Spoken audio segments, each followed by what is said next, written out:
Hey everyone, how's it going? So this video is about zero-shot learning, where I'll be training XLM-Roberta on German corpus and then applying that trained model to predict on French, Italian, English, and I think another language. So the basic idea of zero-shot transfer learning is that you train on one data set, then transfer that learning to another dataset to do your prediction. And this video is going to be slightly longer, so brace for a long journey. Let's start.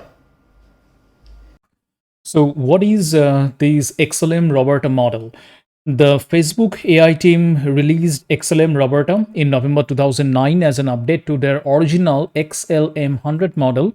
Both are transformer-based language model, that is both XLM-Roberta and XLM-100, and both rely on the masked language model objective, and both are capable of processing text from 100 separate languages. The biggest update that XLM-Roberta offers over the original is a significantly increased amount of training data. The cleaned common crawl data that it is trained on takes up to a whopping 2.5 terabyte of storage for the case of XLM-Roberta. So it is several orders of magnitude larger than the Wiki 100 corpus that was used to train the original XLM-100. And this Roberta part comes from the fact that its training runtime is the same as the monolingual Roberta model, specifically that the sole training objective is the masked language model. There is no next sentence prediction like BART or sentence order prediction like Albert in XLM-Roberta. Okay, so initially all my regular imports over here, nothing very special. I'm just importing all the standard modules and packages, transformer, then some of the model, token classifier output, Roberta model, Roberta pre-trained model, then auto config, auto tokenizer, and I'm also going to be using these ACQ EVAL sec eval package for my calculating the various matrices during my training. And now the dataset for this video that I'm going to use is called XTREME. That's a very popular and very well-known dataset, and it's really large. You can see that the total amount of disk used is that's 1.6 terabyte. Yeah, so we have to work with various subset of this dataset, and we can check all these subsets right here. There are so many of them. And this is this site also is a homepage of the XTREME dataset in HuggingFace. And again, here we can see under these drop down the various subset of it.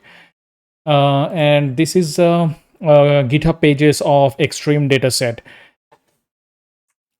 So about the XTREME dataset, it's a multitask benchmark for evaluating cross-lingual generalization. The languages in XTREME are selected to maximize language diversity. What we can see here, these panx, he.fr.fi, all these last two letters, that's actually are denoting the corresponding languages, that is for the various subset. And for this video, I'm going to use the SpanX subset. This is the most well-known in among all the subsets under XTREME. So let's go to my VS Code. And here I'm going to load that dataset from HuggingFace Hub. And to load one of the panx subsets in XTREME, we will need to know which dataset configuration to pass to the load dataset function. And whenever you are dealing with a dataset that has multiple domains, you can use a particular function named get dataset config names that comes from the datasets module of HuggingFace. So let's start typing the code, and then it will be much more clearer.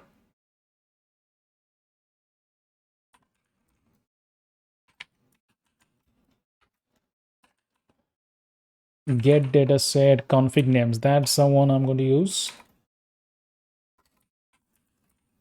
XTREME, and I'm going to print Um, I'm going to print, let's print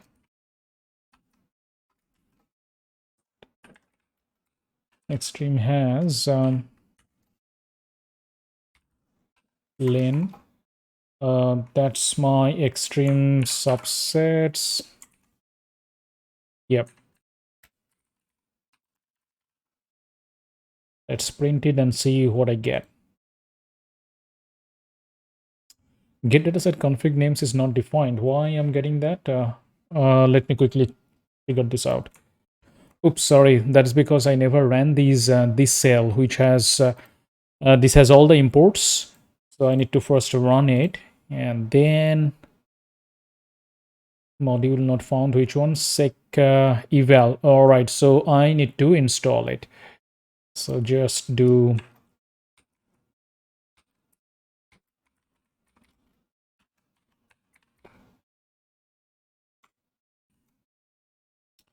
yeah. So I just installed sec eval, and now I'm just going to print these lane of extreme subsets. Let's run this cell. Yeah, so I have 183 configurations, and let's print them out. Panx sets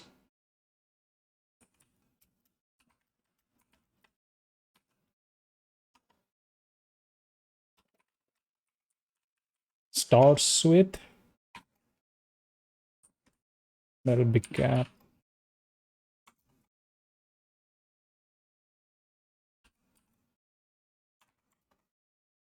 Yeah, so that's all the pan X subset within extreme. And we can see that the last two letters here that represent the actual languages that they represent. So I have .en for English, .de that's for German language, and I think .bn is for Bengali, .fr is for France, French language. All right. So let's uh, so this means that to load the German corpus, we need to pass DE. That is this one. Where did it go? Yeah, the DE as part of the name. So that's what I'm going to do. Load data set.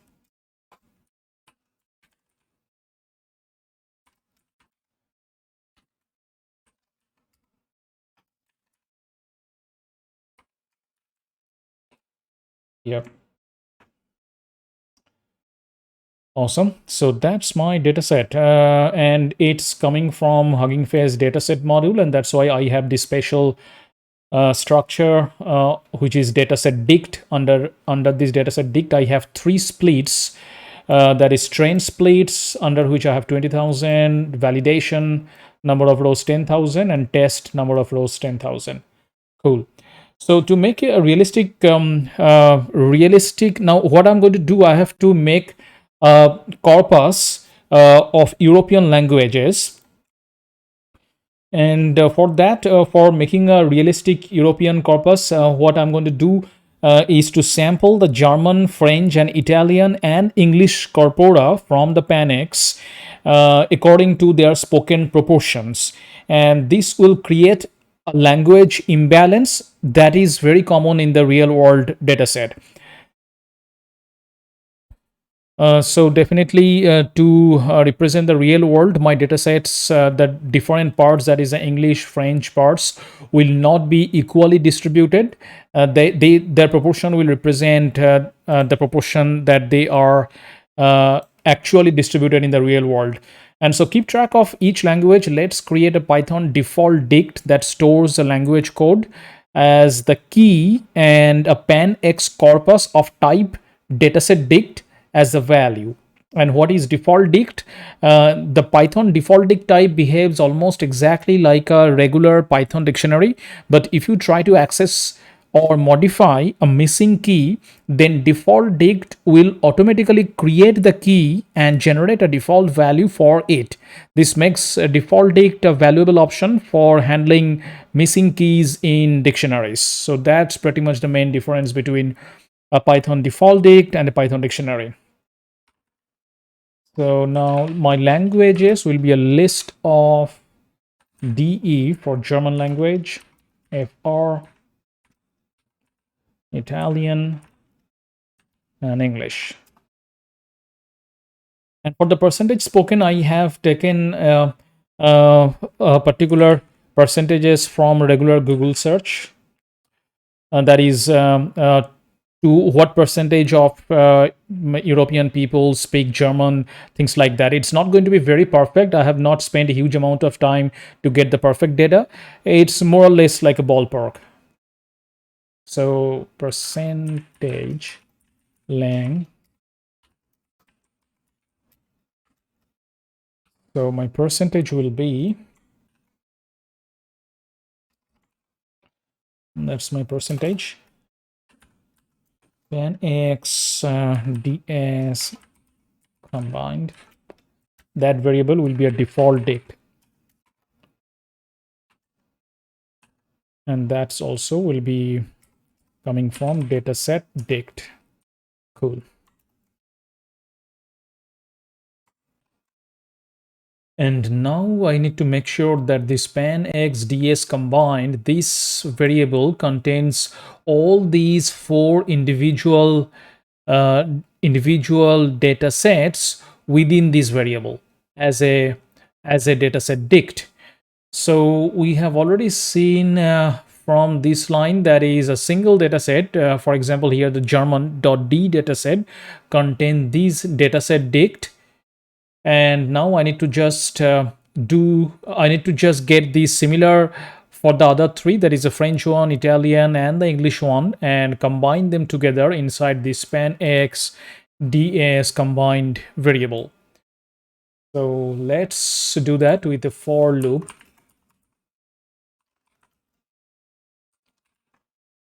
Sorry, for lang and percentage.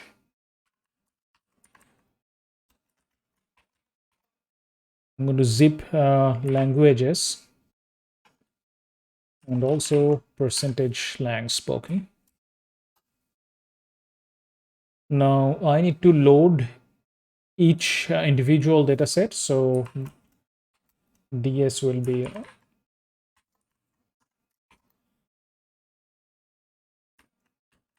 XTREME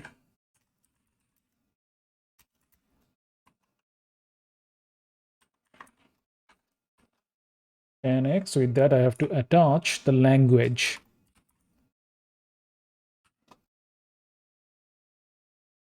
All right, that should work. And also I need to shuffle and downsample each train test validation according to the spoken proportion.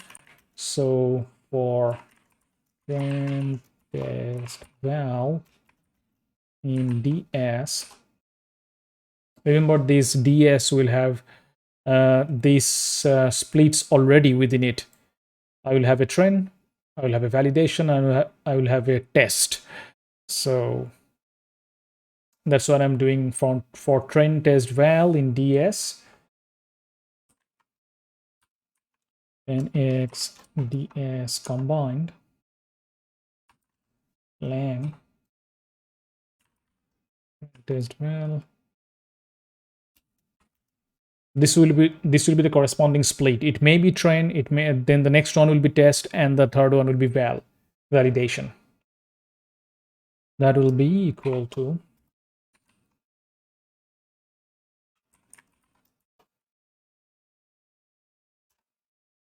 let's shuffle it.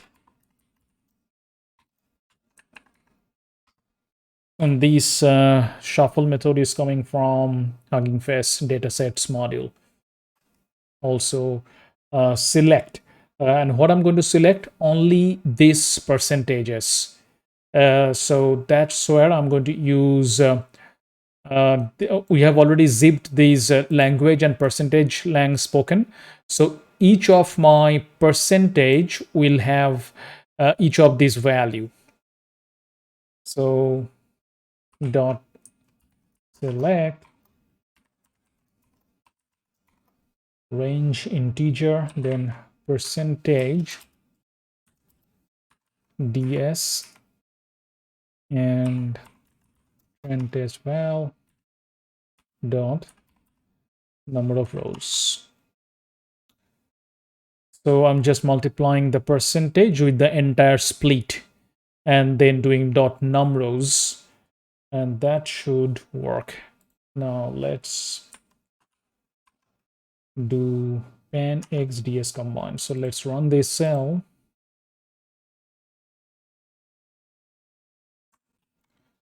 And after running this cell, now run check the result. Cool, looks like it worked.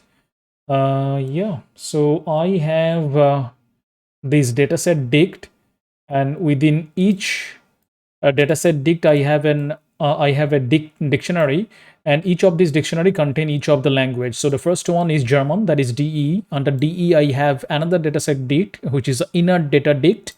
Then the next one is French, that is also a data dict. And similarly I have for this if I open this size limit I'm getting here. So let's open this in a text editor. Yeah, now it's looking right. Yeah, so the first one is German or DE, next one is French, third one is Italian, and the fourth one is English, and each is split into train, validation, and test. Cool. And the quick note here on the use of shuffle. So I mainly use this shuffle so that to make sure that we don't accidentally bias our dataset splits. So the shuffle function randomly rearranges the column values. You can specify the generator parameter in this function to use a different random.generator method if you want more control over the algorithm used to shuffle the dataset. And also I use this select. This returns the rows according to a list of indices. And here my list of indices is just this integer. That is percentage multiplied by the whole split num rows. And that's converted into int. And that's the whole range I'm taking. All right, now let's move on. Okay, cool. Now let's see how many examples we have per language in the training sets by accessing the dataset.numRows attribute. Okay, I think I have already imported pandas here. So I can directly do pd dot. Why I'm getting pd? Okay, let's just import it again.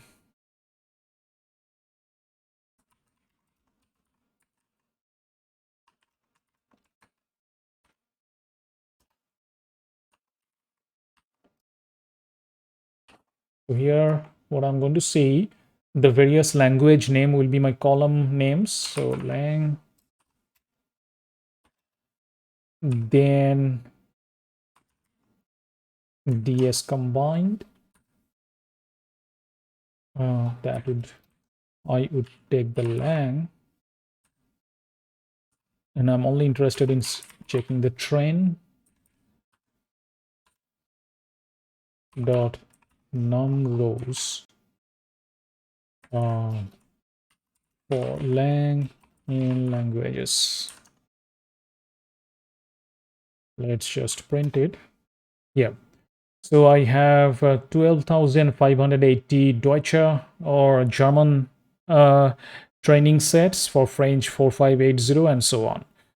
Cool.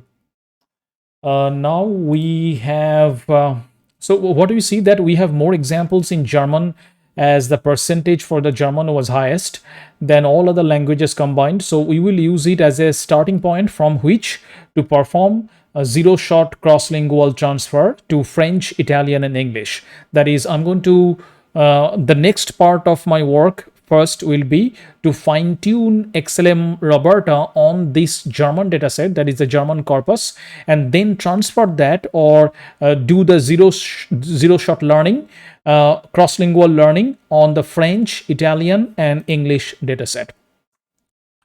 And if you are wondering what is zero-shot learning, in simple words, whenever we train a model without giving it the desired input, that is called zero-shot learning. For example, task of recognizing an object but not passing the relevant images for it, that's an example of zero-shot learning. And in this case, when I'm going to fine-tune my training on these German dataset and use that model to predict prediction on French, Italian, and English. That's an example of zero-shot learning, because I'm not training the model on the French, but I'm using the model on the French dataset. And that's the core principle of zero-shot learning. And that is, I do not have the relevant input dataset, but I'm still going to use the same model on that different dataset. Okay, so now let's move ahead. Now let's just quickly inspect one of the examples of the German dataset. So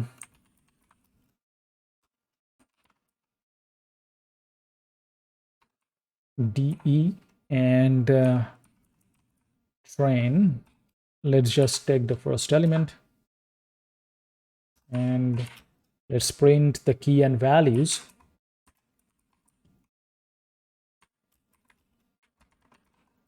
Dot items print f key and value. All right, so this is my single element key and values.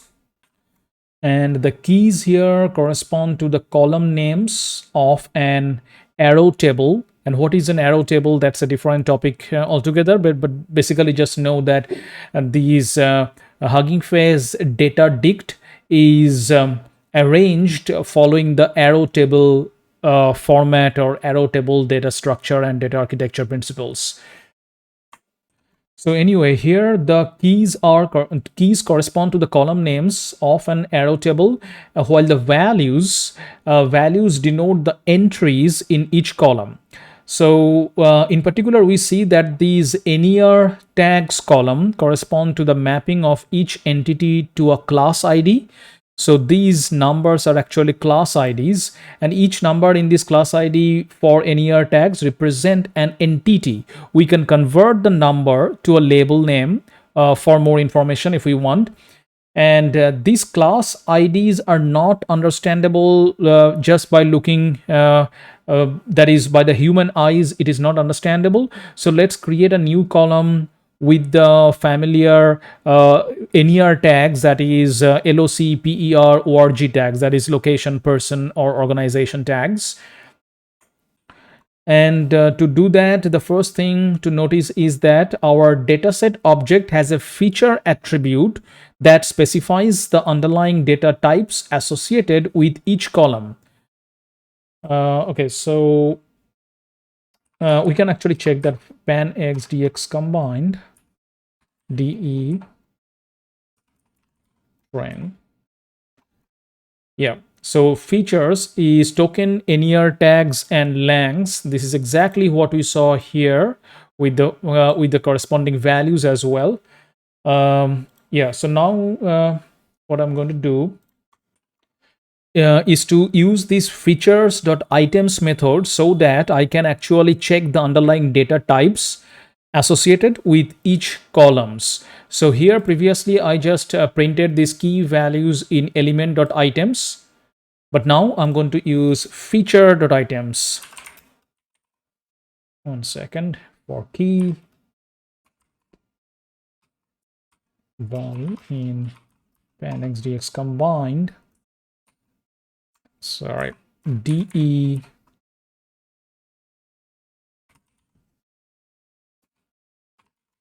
features dot items.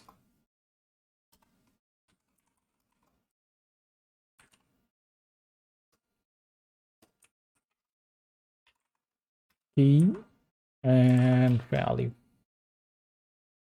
Let's put.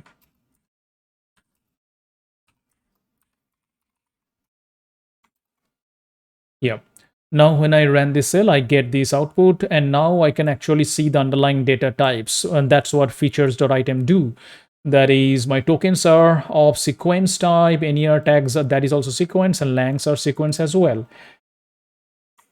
So basically, the sequence class in Hugging Face specifies that the field contains a list of features, which in this case, which in the case of NER tags correspond to a list of class label features. And we already saw that when we printed it here. That is, NER tags is this sequence, lengths is this sequence. Now let's pick out the these NER tags feature.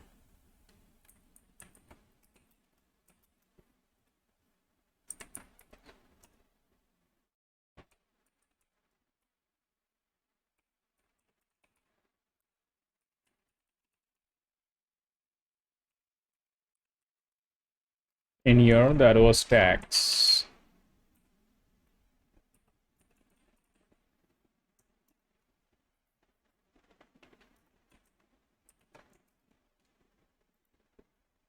All right, so these are my class names for the NER tags, and I have 7 total number of classes. Okay, now let's convert these NER tag class names integer, that is these integers, to strings, class name strings. For that, I'm going to define a quick function.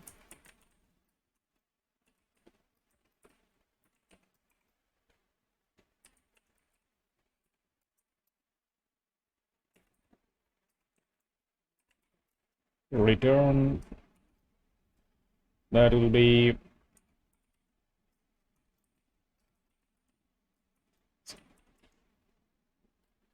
str, and the values will be tags dot into str idx for idx and batch NER tags.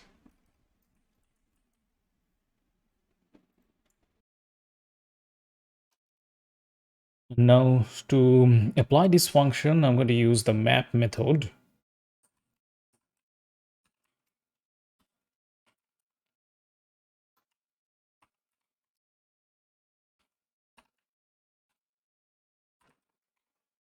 Dot map, and then just pass this create tag names function.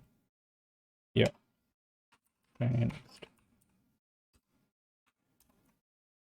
And now it's just extracting the into steer. All right, so this is my panxd. So basically this into steer method converts an integer to class name string. In here, it will create a new column named NER tags str in our training set with class names for each tag.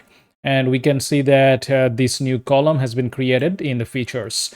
And the map method returns a dict with key corresponding to the new column name and the value as a list of class names.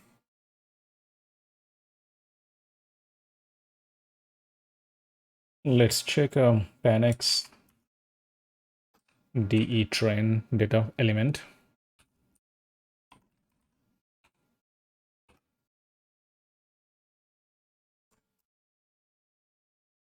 Output, okay, and let's open it in a.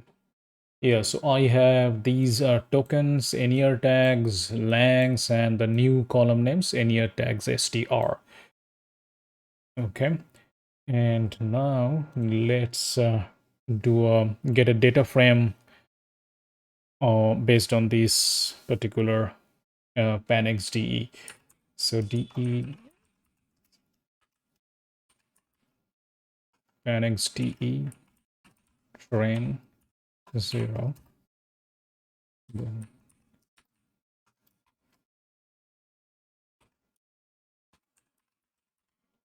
Sample tokens. You already saw that we have a tokens feature or tokens key. Okay.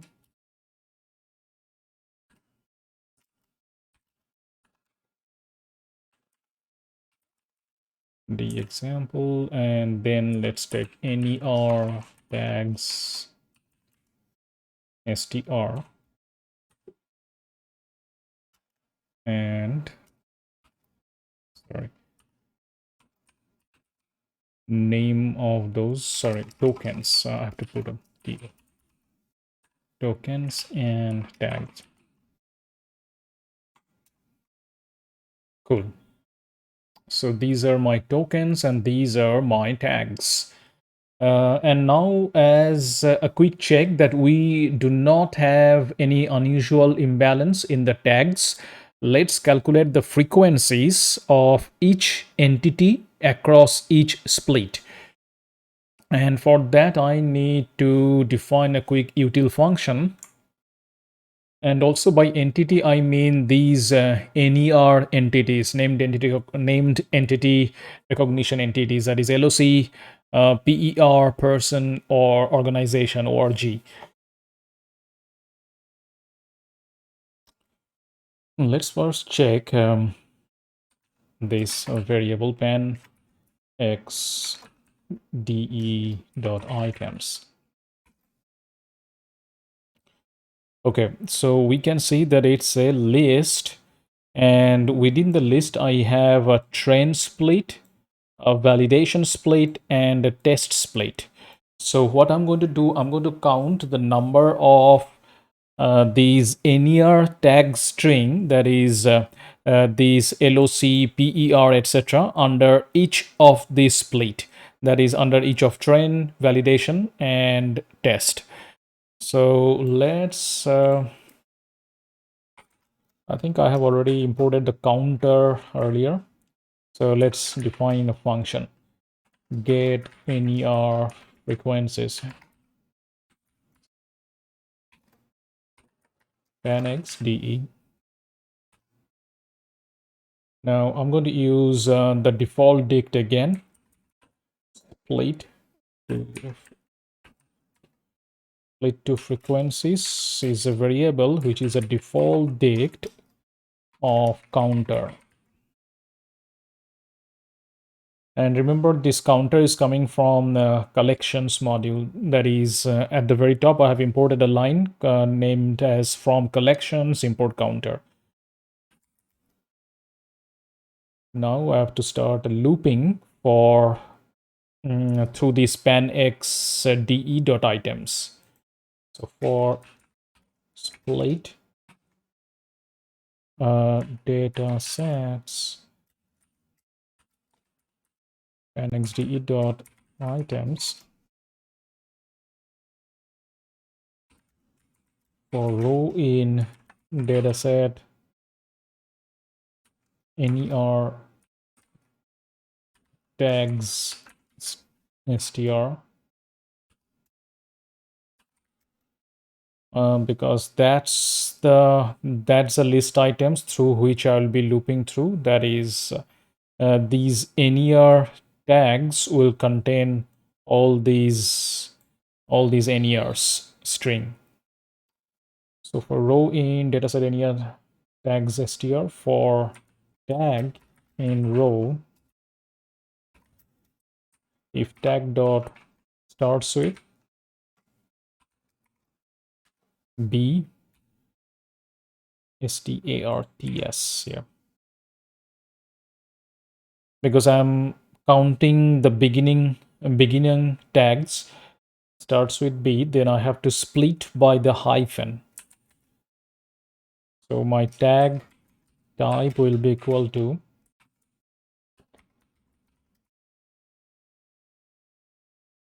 that's my delimiter for splitting, and then taking the first element after splitting, and then update split to frequencies, split. This split is actually trend, test, or validation. Tag type plus equal to 1. And finally, just return the split to frequencies. Let's check if it is giving the expected results. For UQUENCIS equal to get any of frequencies. To that, I pass pen xde. Okay, and print these frequencies. Yeah, looks like this is exactly the way that I wanted. So it's a default dict, and the internal elements are all collections.counter. And I have train, validation, and test. Within the train, I have a counter for LOC, ORG, and PER. Validation, I have the similar counter for ORG, LOC, PER. Again, for test, I have LOC, PER, ORG. Okay, now all I need to do is to print it in a data frame format. Data frame from dict, because that's a dictionary from dict, and then I pass frequencies and orient equal to index. Cool. So that's my that's a distribution of the various NER tags in my dataset. And this looks good because the distribution of the PER, LOC, and ORG frequencies are roughly the same for each split. So the validation and test set should provide a good measure of our NER tagger's ability to generalize. All right, with that, let's now start doing our actual multilingual transformer modeling. And for that, first thing to do is to build a custom model for token classification. And we already have imported the required libraries, which are these XLM-Roberta config, token classification, Roberta model, and Roberta pre-trained model. All these I'm going to use now.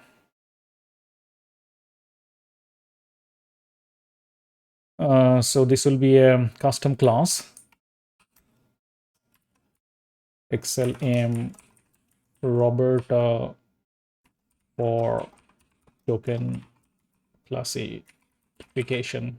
That's the name of our class, and that's going to be a child of Roberta retrained model.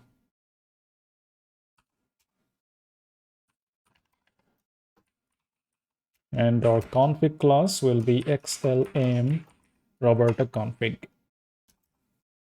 First, defining the init method.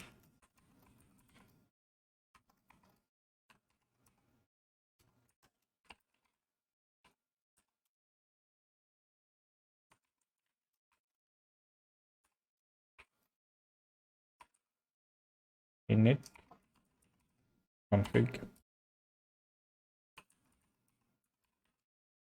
Self.num labels,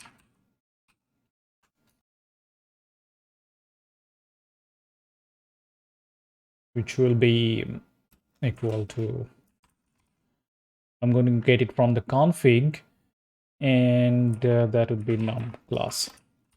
Sorry, num labels. Then load the model body.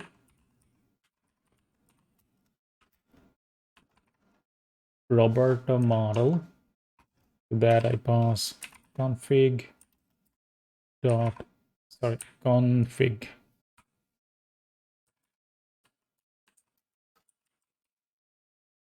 dropout prob. Self dot classifier will be nn dot linear model. To that I need to pass the hidden size and num labels, so both are coming from config.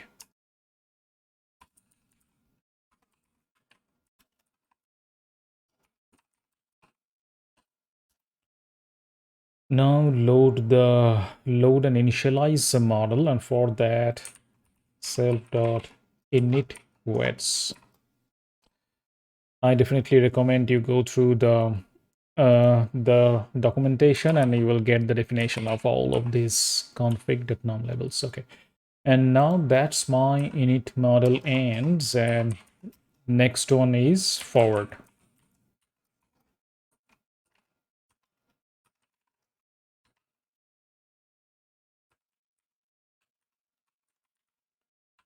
Attention mask is also none.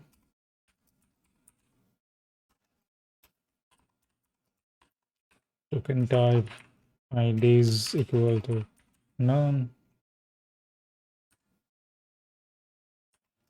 Last, no, I need the labels. Set it to none as well. And the last one is quarks. Double asterisk and KWARGS.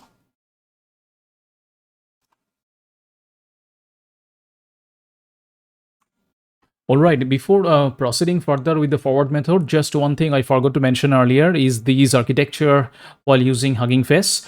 Very popular and very common technique, that is the differentiation between the head and body while using the transformer pre-trained models in Hugging Face.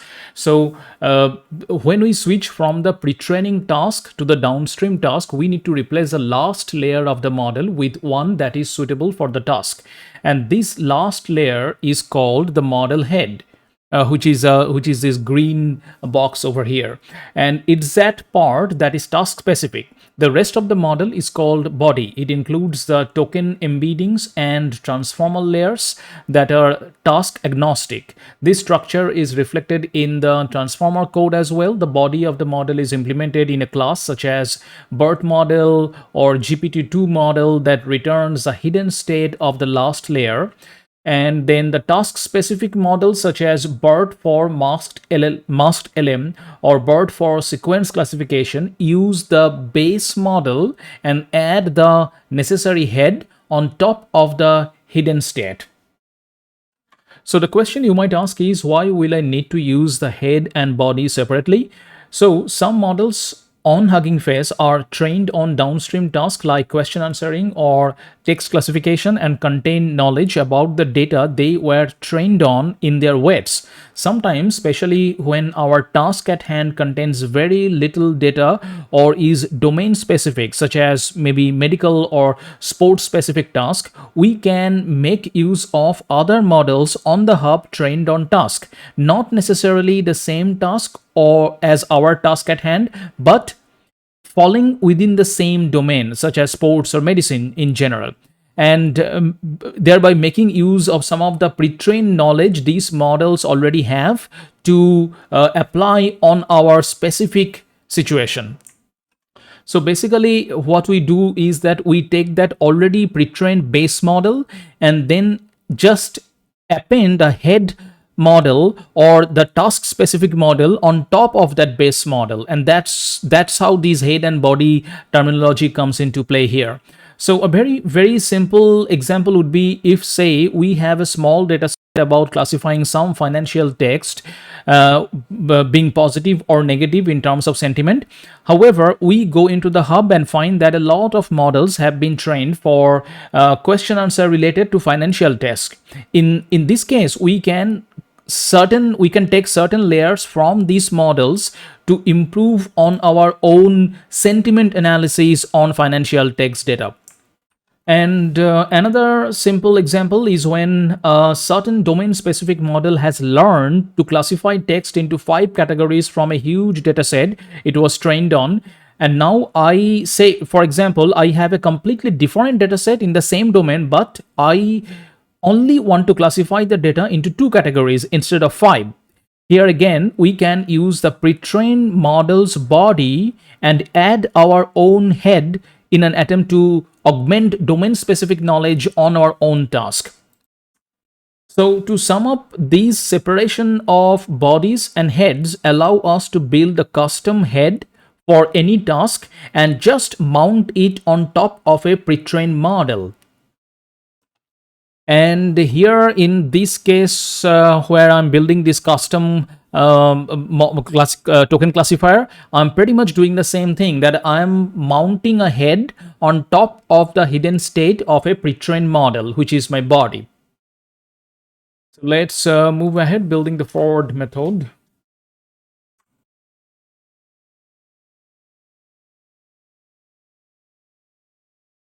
So now use the model's body to get encoder representation.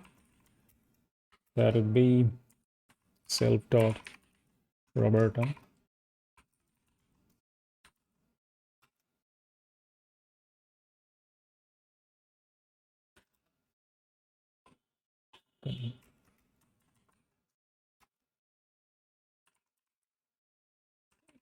Token type IDs equal to IDs and keywords.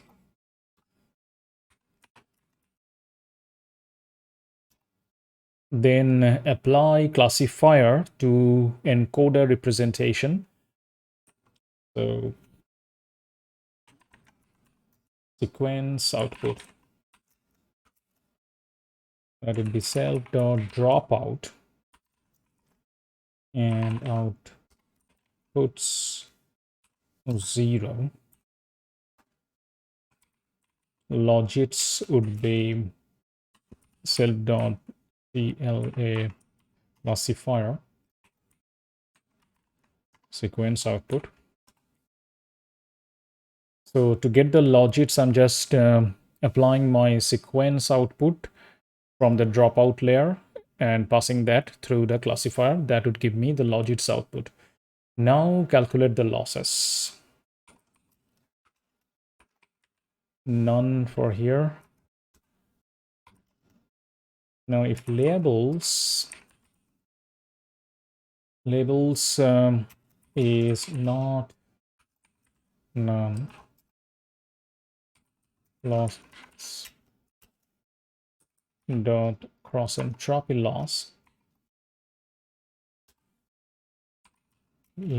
equal to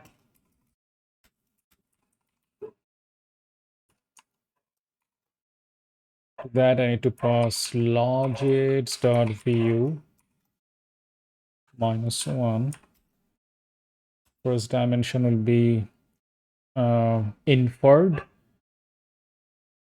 Why my logits are saying not defined? logits. Okay, let's just move on for now. And self dot num labels, second dimension.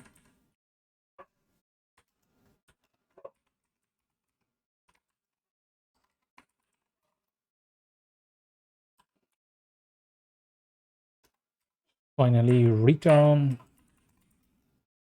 my token classifier output.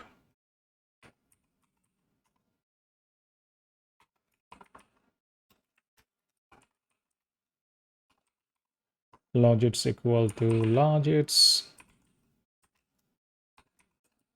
Hidden states equal to outputs dot hidden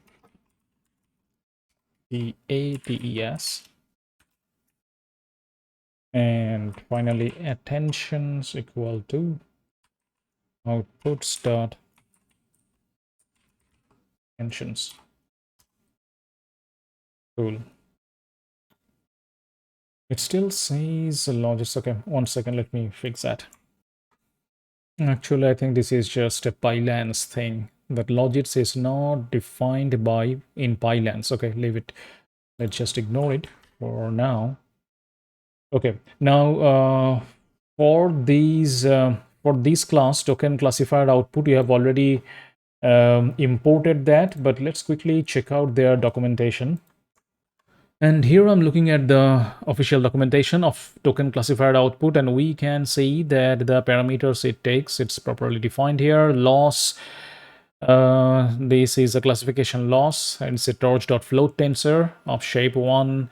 Logits, classification scores before softmax. Hidden state, this is the optional true response tuple the torch float tensor, and hidden states of the model at the output of each layer plus the optional initial embedding outputs. And attention is the attention weights after the attention softmax used to compute the weighted average in the self attention heads. Cool. And now we are ready to load our token classification model. We will need to provide some more additional information beyond the model name, including the tags that we will use to label each entity and the mapping of each tag to an ID and vice versa. All of this information can be derived from our tags variable, which as a class level object has a name attribute that we can use to derive the mapping. So let's check what is tags at this moment. So this is our tags variable. It has a name classes and names. Okay, now what I'm going to do, index to tag, that will be idx or index and tag in numer sorry in new in enumerate over tags.name names. Yeah. Similarly, I need tag to index, tag to index, and in this case, I just need to do it tag idx for idx tags in enumerate. Okay. Let's quickly check if it's working. Index to tag.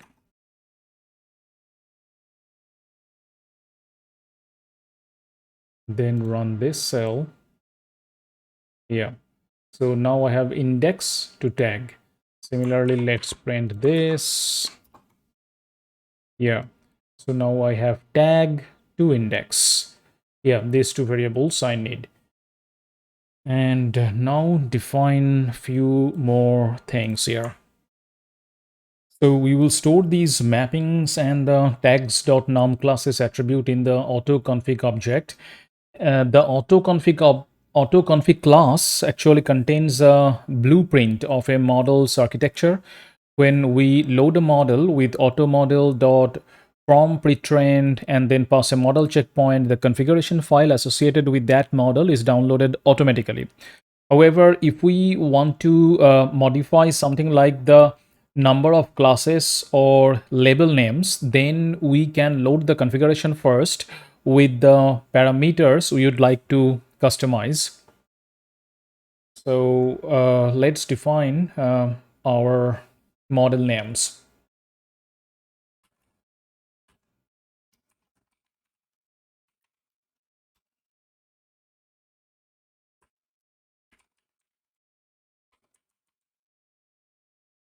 And these names you again get from Hugging Face Model Hub.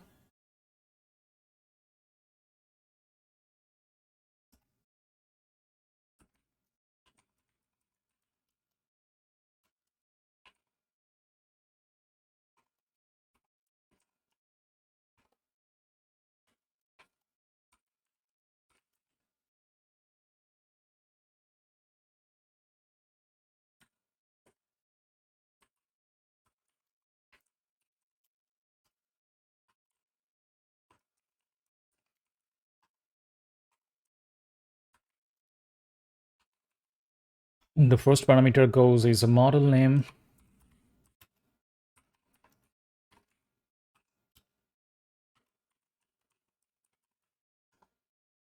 X.norm classes id to, we already have this id to, I think we already defined this index to tag.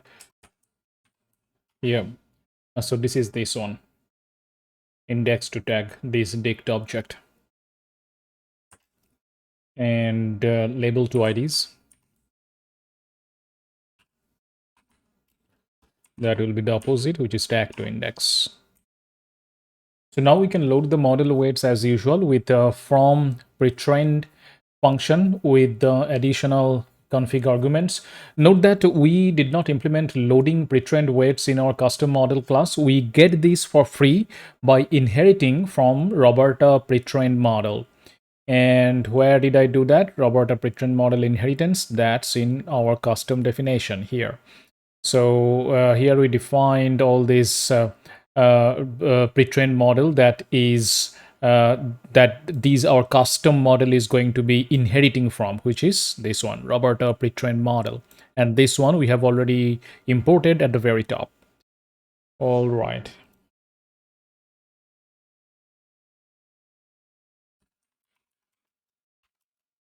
As usual, I want to keep all the tensors in the same device. So define my device.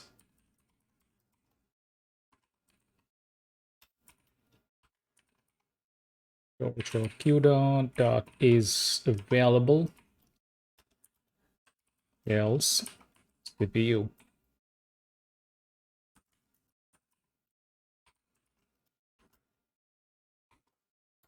Okay, here I am defining this final model, which is XLM-My model, and the first parameter is the this custom model that we defined. That is this one, XLM-Roberta for token classification.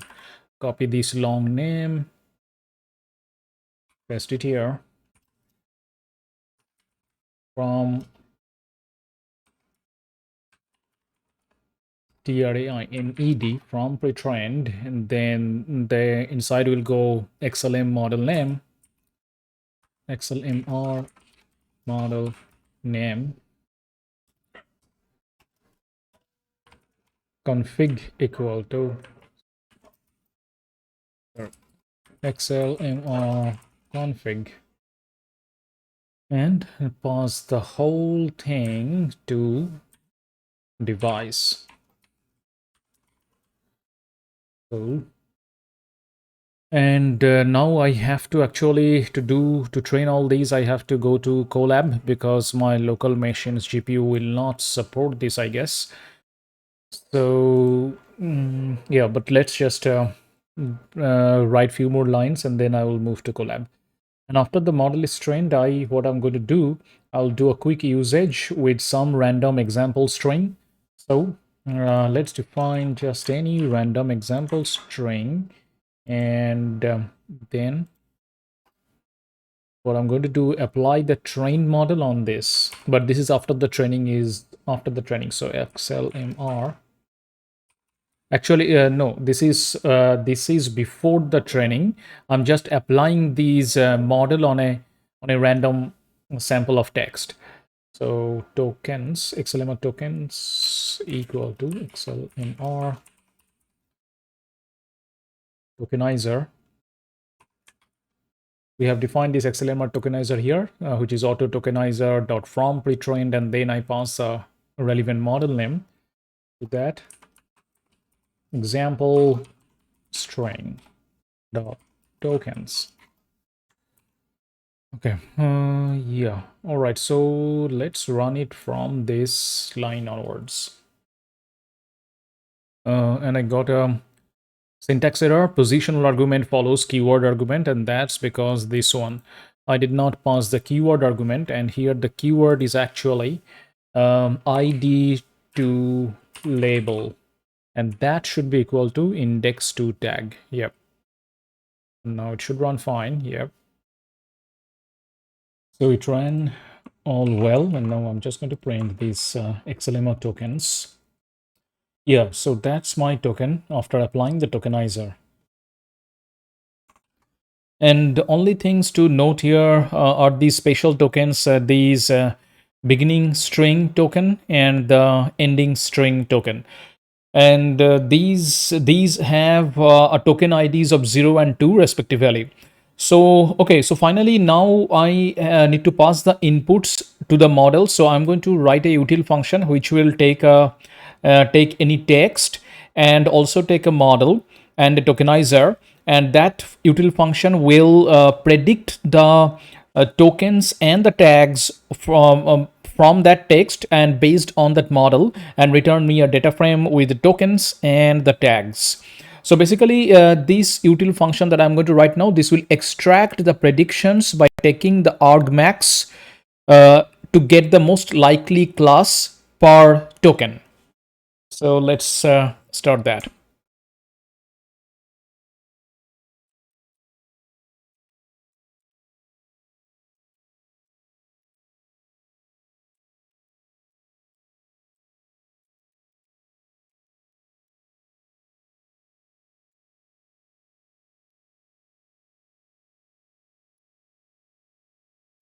This model will take text, tags,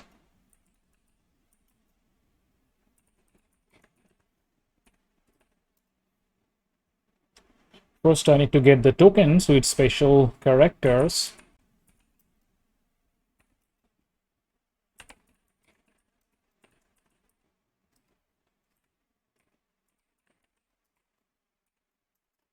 Then encode the sequence into IDs.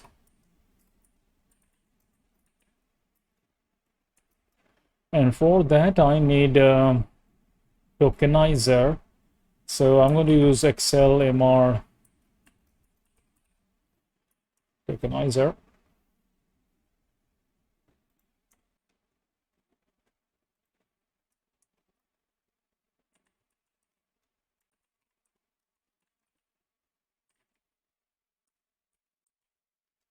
Because I need PyTorch, hence return tensor equal to PT.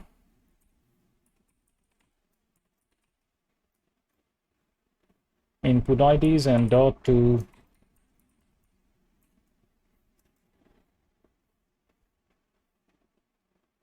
if you want, you can pass a print statement here to just continue checking that your function is doing the correct thing. So input IDs are token indices. They are the numerical representation of tokens. A list of these representation is called sequences used as input by the model.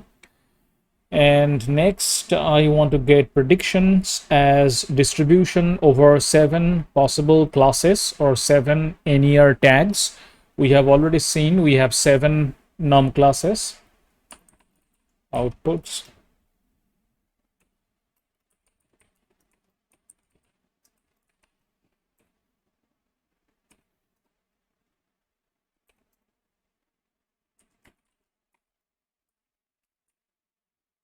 If shape of outputs, and I want to print shape outputs here. So the outputs logits have the shape of batch size, number of tokens, and num tags. So it's something like this. Let me. Yeah, so these the output logits will have a shape like this, and with each token given a logit among the 7 possible NER tags.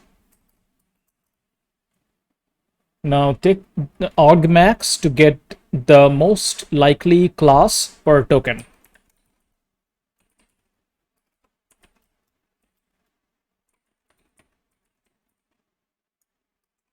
Which.argmax outputs across the dimension of 2.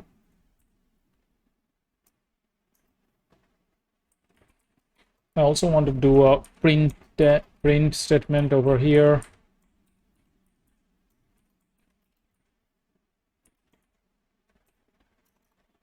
And finally, convert to a pandas data frame. So threads equal to, let's first do this thing. Tags dot names. We already have seen that our tags have names. So let's quickly check I'm doing the right thing. Yeah. So tags have this names key P for P in predictions 0, and I need to pass it to the CPU.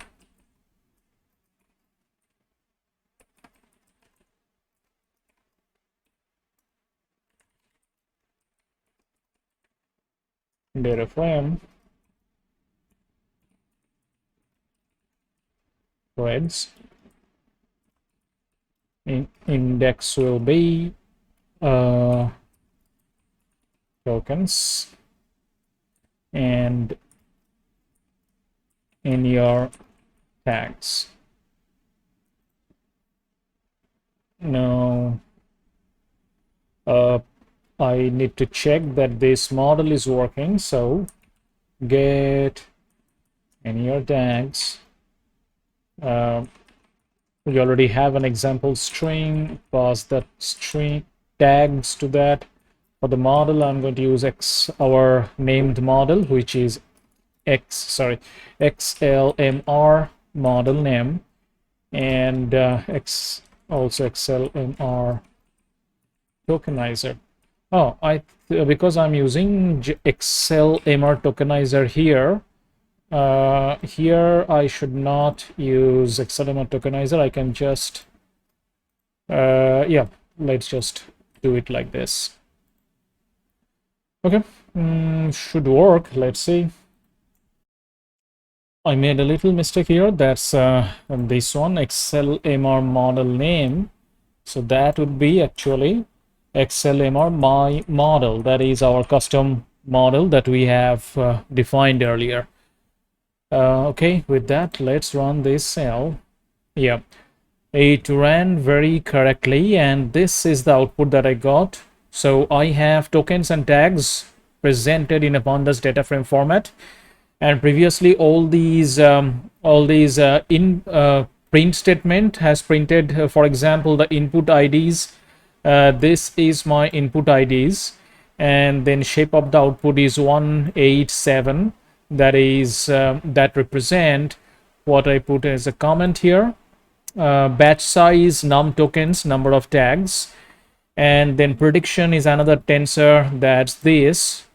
Okay, cool. Now let's move ahead and do the rest of the things. All right, now I need to tokenize text for NER, and since the XLM-Roberta tokenizer returns the input IDs for the model's inputs, we just need to augment this information with the attention mask and the label IDs that encode the information about which token is associated with each NER tags. Let's quickly look at how this works with our single German example that we saw earlier, that is the DE example sentence, by first collecting the words and tags as ordinary list. And now that I'm going to have to use the GPU, so I'm fully in Google Colab at the moment. I'm going to use DE example tokens, and also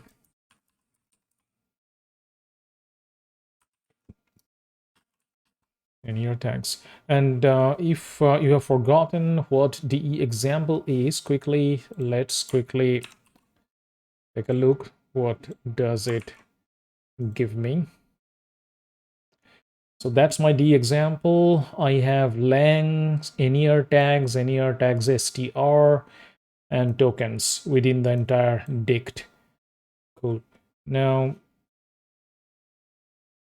yeah, so now with this line, I'm getting my NER tags and tokens as list. Okay, next, I have to tokenize each word and use a particular parameter in Hugging Face called is split into words argument to tell the tokenizer that our input sequence has already been split into words. And I definitely recommend check their documentation to know what this is split into words does. But let's quickly first write the line and then it will become clear.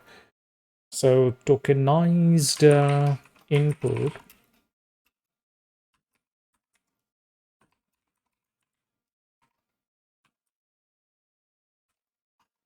example tokens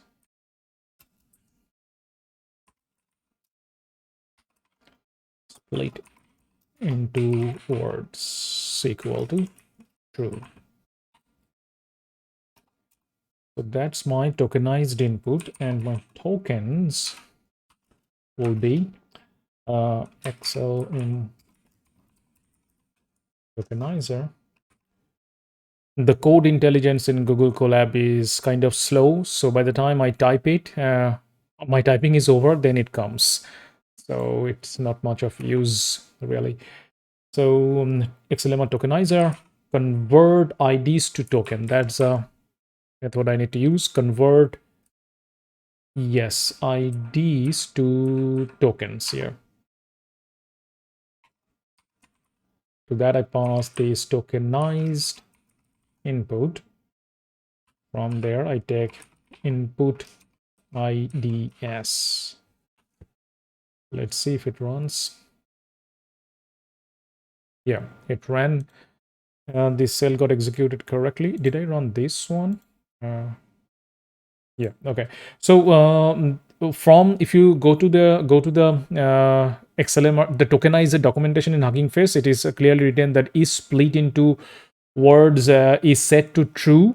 When it is set to true, the tokenizer assumes the input is already split into words. For instance, by splitting it on white space, which it will tokenize. And this is useful for NER or token classification. But remember that is split into words does not mean that the text was already pre-tokenized. It just means that the string was split into words, not tokens, that is split on spaces or that kind of delimiter.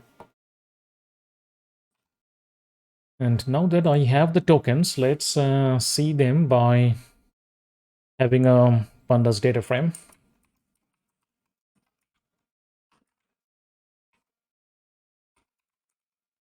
Tokens index will be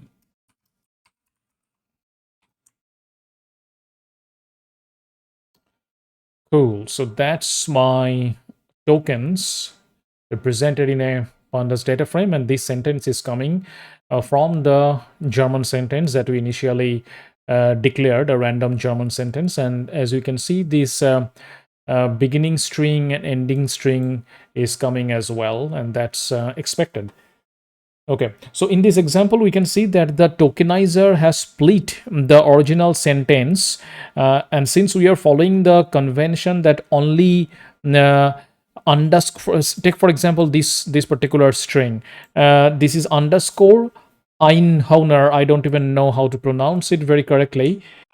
And since we are following the convention that only these underscore Einhauner should be associated with the beginning of a location label, that is B-LOC label, we need a way to mask the subword representation after the first subword.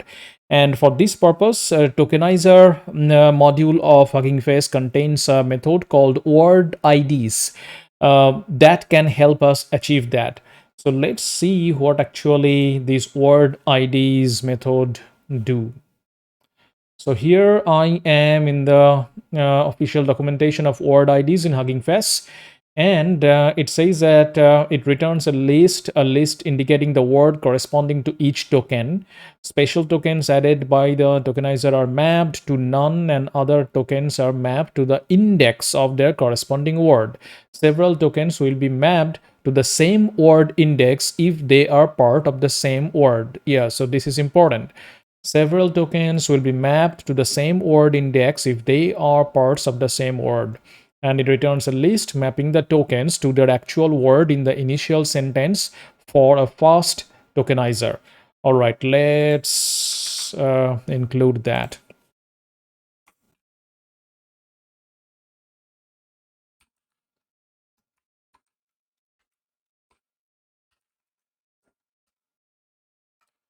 Tokenized input dot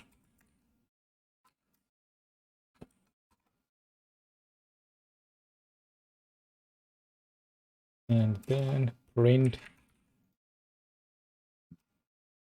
just print word IDs, and also make a data frame of tokens and word IDs, where the index is equal to, as usual, tokens first. Next one is word IDs. Okay. Cool. So this list is my word IDs. That's after applying invoking this word IDs method. And again, what it did is that the special tokens are given none. So I can see none here and also none at the beginning. That is, they represent this beginning S and the ending string here. So the special tokens added by the tokenizer are mapped to none, and other tokens are mapped to the index of their corresponding word. So 0 for the first word, that is this one. Then I have Einhorner, that is given 1. Now note one particular thing about these word IDs, which is, as per the documentation, they clearly said that several tokens will be mapped to the same word index if they are parts of that word. So here, this particular word Einhorner and the next token N, they are part of the same, both tokens are part of the same word, and that's why their word ID index are both 1, because they are part of the same one. And this property is important here. And why that is important is because that property will help us to mask some tokens. For example, here both these two tokens have the same word IDs given. So now for me, this next one, that is not important during training, and I'm going to mask it. And how I'm going to decide? It's because I can see that this is the same as the previous one. So we will actually write a method right now in a second to do this. Yeah, so that's how these word IDs method is pretty important in helping us to mask unnecessary things during the training. So now let's set -100 as the label for these spatial tokens, that is all these nonce, and also subwords where we wish to mask during the training. That is this kind of things that I just discussed. That is the second, this n over here. And why did I choose -100? Because it's pretty conventional. That the -100 is the ID to mask subword representation normally in many projects. That's because in PyTorch, the cross entropy loss class, that is torch.nn.cross entropy loss, has an attribute called ignore index, whose value is -100. This index is ignored during training, so we can use it to ignore the tokens associated with consecutive subwords.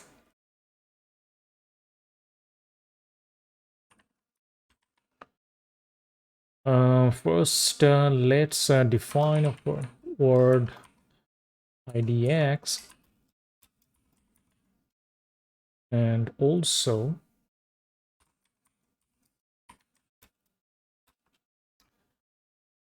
empty list. Now for run a loop through word IDs, we have already seen this list is our word IDs in this case.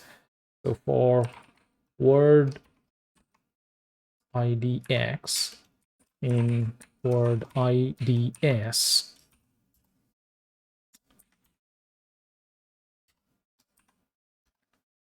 and if word IDX is none, or word IDX equal to previous word IDX, then set the label IDs, append -100, else word IDX not equal to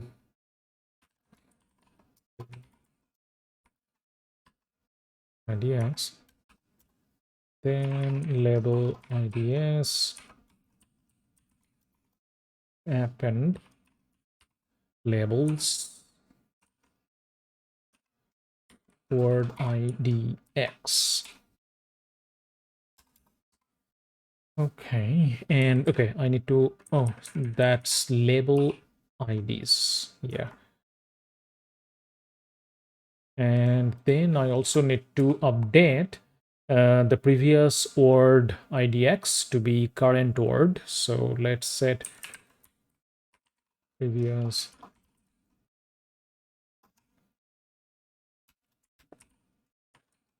word IDX. Cool. And if you have forgotten what labels are, these labels is this list. And how did I get the labels? That's because of this line right here.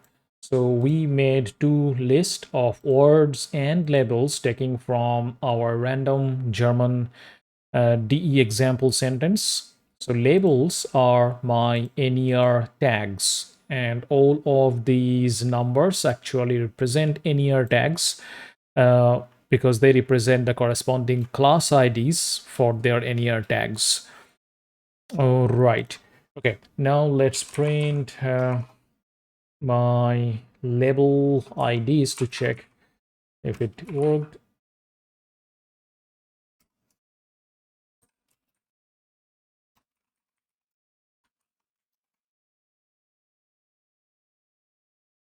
Oops, that's not how I wanted to.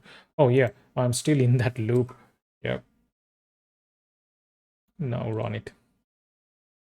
Yeah, so that's my label IDs. And now what I want to do is create my labels, create a pandas data frame. But to do that, I need a clear word IDs, label IDs, and labels. So let's define those things. So here I'm going to use our previously defined index to tag. And do you remember index to tag? Let's quickly check. Index to tag. That's our index to tag. It's a dictionary with all the keys and numbers and the corresponding NER tags. So my labels will be index to tag L. If L not equal to -100, else let's set it else IGN for L in label IDS. I think I have done some syntactical mistake here. Let's see. Index L. Yeah, of course. Here. Index to tag L. Yeah, that should work. Yeah. Similarly, I also need to define my index. Those will be tokens, then word IDs,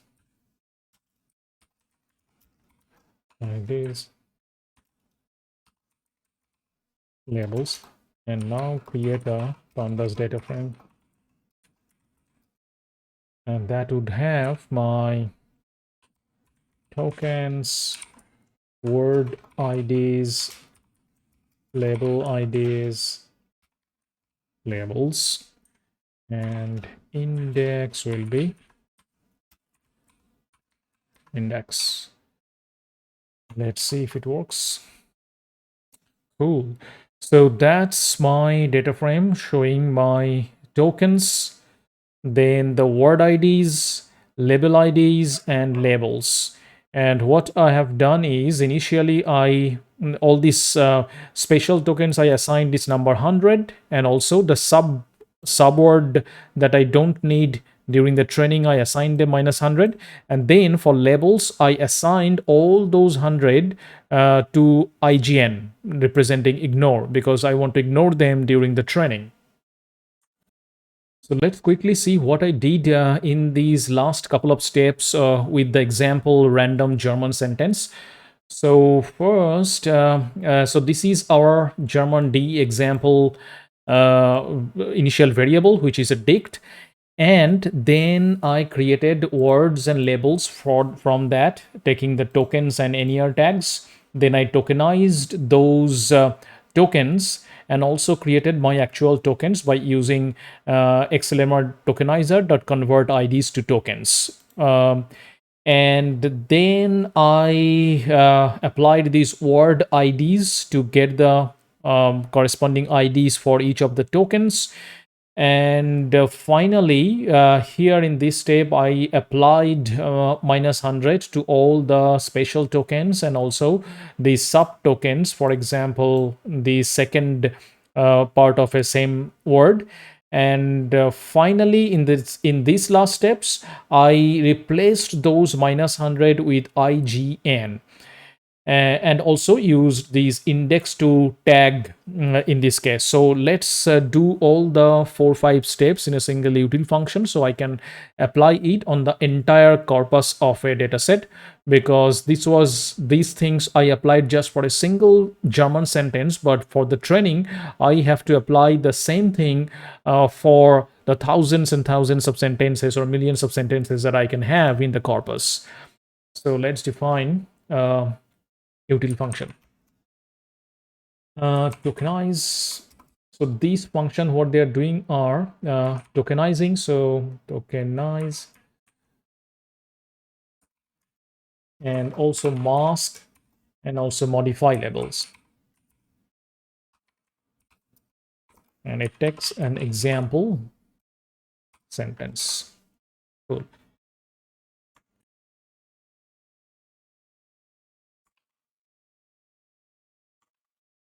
First operation is tokenization of the examples.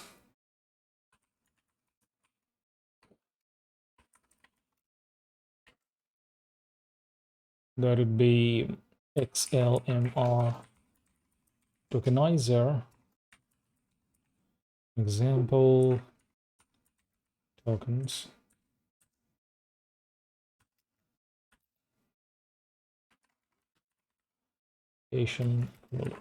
True is split into words equal to true. Then define an empty list for labels. And then the next operation is going to be creation of word IDs and filling up this empty list of labels with label IDs. Okay, so I have to loop through enumerate of example NER tags. So for IDX labels in, am I doing it right here? Index and the labels in enumerate example, and I'm going to take NER tags. That would give me these key and values as index and labels. So my word IDs will be tokenized inputs dot word IDs dash index set it to IDX. And then so these word IDs that will return me a list mapping the tokens to their actual word in the initial sentence, and it returns a list indicating the word corresponding to each token. And then I'm going to do that uh, uh, assignment of -100 to some of the tokens if they are sub tokens, and also if they are already assigned a none value. So I have to do the same thing that I already did previous word idx equal to none and label IDS equal to an empty list. And now special token, for example, those as and beginning as and ending as are mapped to none. That will be set to -100, and also other subtokens that I wish to not include in the training. So for word idx in word ideas, we already did this in here, so it's the same code pretty much. If word x is none, or word idx equal to previous word idx, then label ideas dot happened -100 else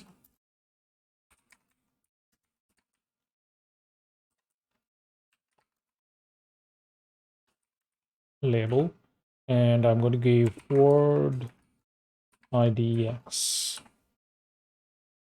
Cool, and update the previous token after the else clause. Previous word index equal to word index. And finally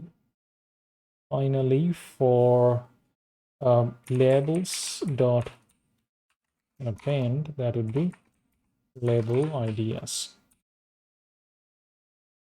And now tokenized inputs labels,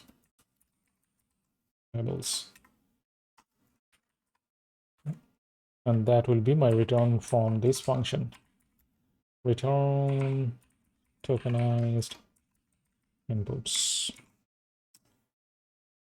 Okay. And the next step is to apply these tokenized mask label function on an entire corpus of dataset. And for that as well, I'm going to have another util function that will make use of the famous map method of Hugging Face datasets to apply a function across all examples of a dataset. Actually, let's quickly take a look at the map method in Hugging Face official documentation, because we are going to use this map quite frequently in this video and also many subsequent videos in NLP domain. So just as the documentation says that some of the more powerful application of Hugging Face datasets come from using the map function. The primary purpose of map is to speed up processing function. It allows you to apply a processing function to each example in a dataset independently or in batches. This function can even create new rows and columns. And so when these remove columns option, there is a remove column option. Where is it? Anyway, there's a remove column option. You should definitely go through the documentation in more detail. When that is what that does is that it removes a selection of columns while doing the mapping. Column will be removed before updating the examples with the output function. That is, if function is adding columns with names in remove columns, these columns will be kept. And I am indeed going to use a remove column now. And also the benefit of using remove column is that it's faster because it doesn't copy the data of the remaining columns. Cool. Now, let's get back to my code and continue after where we left off. Yeah, so I'm now going to apply these tokenized mask modify labels to each example in a dataset. So my next util function will be encode,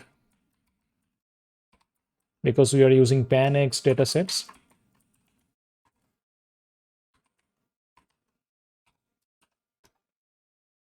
And note that here we are taking the entire corpus. So return corpus.map And remember again, these tokenize mask modify labels is a perfect example of a processing function. That is, it is going to do some processing on my corpus. And that's where, as the documentation says, the map function is very useful because in terms of efficiency and faster execution, it's very important to use the map function when you are using processing function on an entire corpus. So return corpus.map and then tokenize mask modify labels badged equal to true. And here I'm going to use remove columns. And what are the columns I'm going to remove? They will be lengths, NER tags, and tokens. Cool.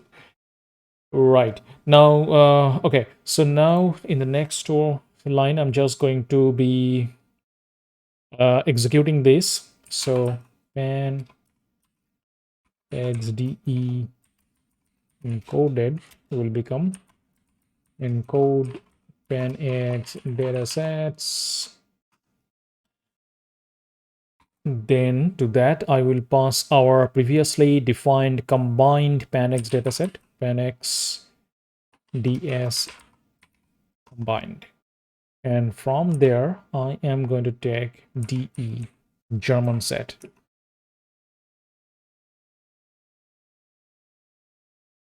Encode, oh yeah, I did not.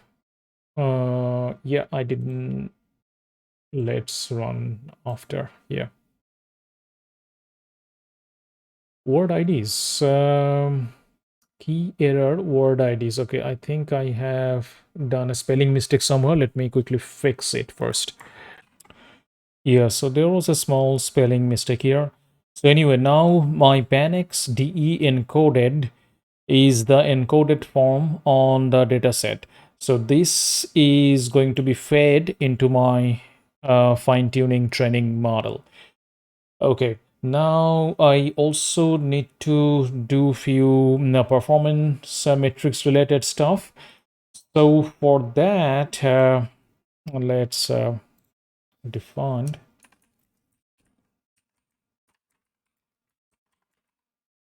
common metrics, and here I'm going to import this library seqeval dot metrices matrices import classification report. Yeah. So what it will do is it produces a nice tabular form of classification kind of report. So for example, let's take an example from their documentation. So what I'm going to do, just define two y true and y pred variables. Both are list of list. And then just print the classification report between y true and y pred. Let's run it. Module not found. Oh yeah, in Colab I need to pip install.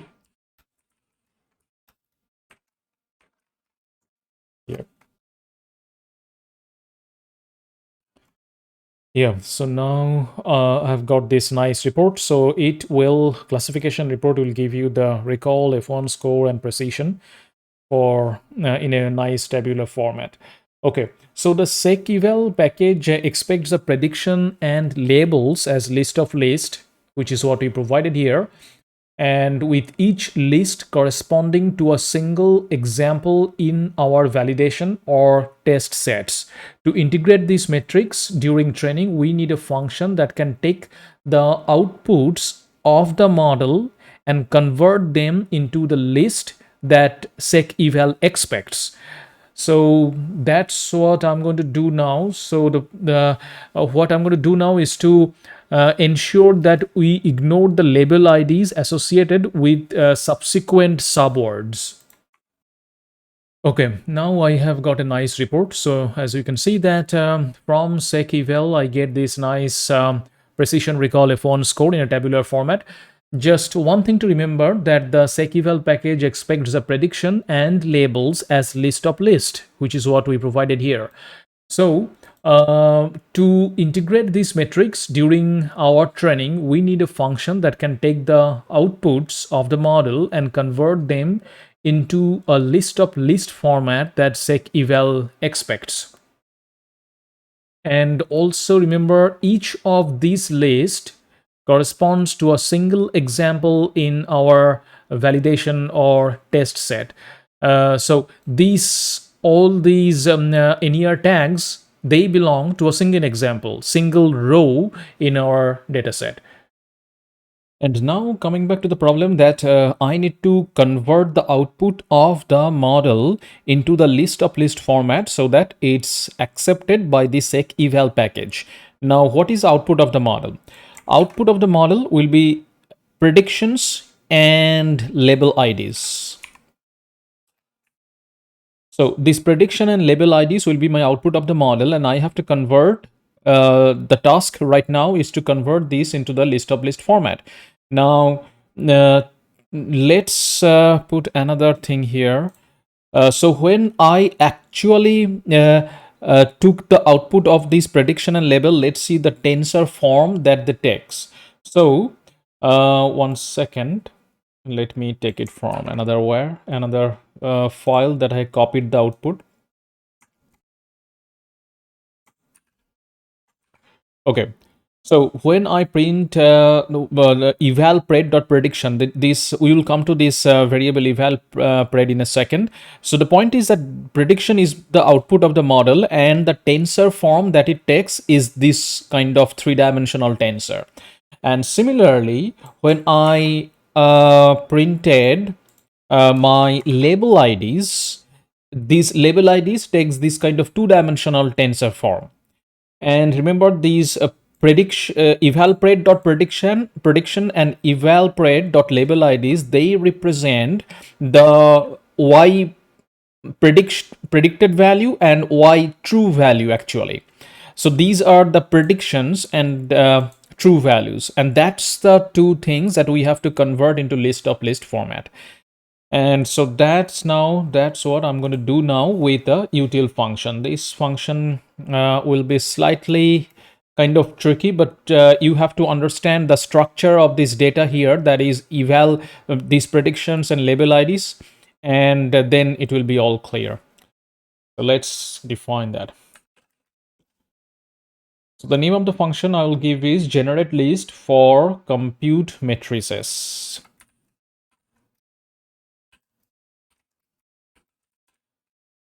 Compute matrix, and it will take predictions tensor and also the true label IDs tensor, which is just label IDS. Okay.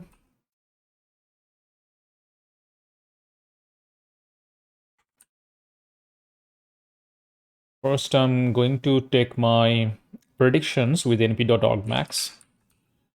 Threads will be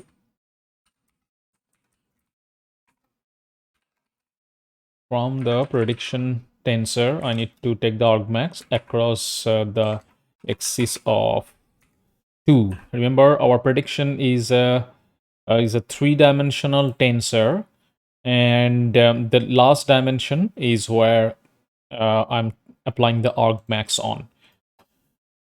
And now I need to extract the shape of the spreads variable. So let's batch size and sequence length. These are the two dimension of spread. Yep. Also declare define two empty list. Label list and true labels list. This will be our final output from this function containing two list of list values. And now I have to start the looping And I have to run actually three loops, one inside another and inside another. Uh, so first out, the external loop will be over the batch size. So batch IDX in range batch size.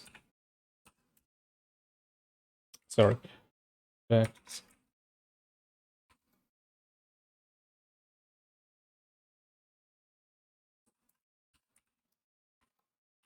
example define two empty list here again for the labels and the predictions. So example labels, example threads will be to empty list.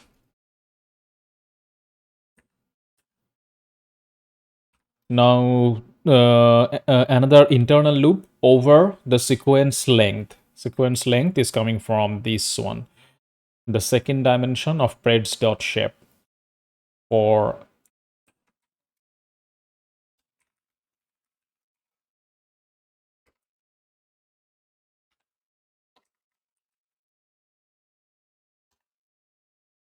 And here the job is to ignore uh, label IDs where it has been assigned the number 100 minus 100, as we discussed earlier, that they need to be ignored during the PyTorch training. So here as well, while I'm making this list, no element with a value of minus 100 should come. So let's put an if condition here. If label ID is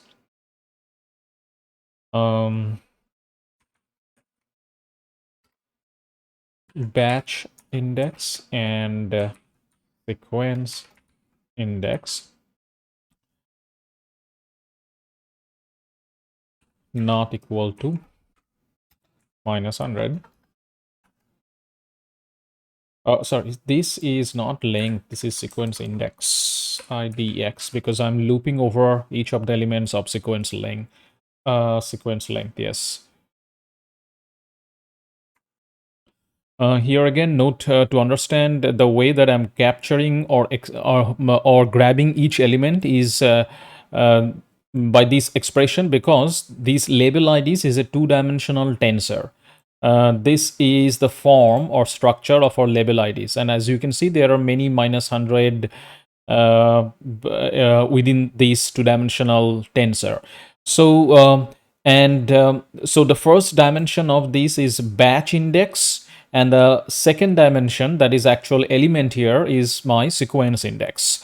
That's how I am grabbing each element. So to grab, for example, this particular 100, which is an individual element within this two-dimensional tensor, I need these two indexes, the batch index and then the actual sequence index. Yeah, so let's move on here. Label IDs, batch index, sequence index not equal to 100. Only then I am going to append that to my example labels or example threads.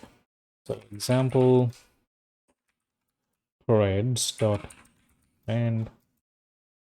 And here I'm going to make use of again index to tag, and as we know, this is our index to tag, which has each of the index number and the corresponding tags. So index to tag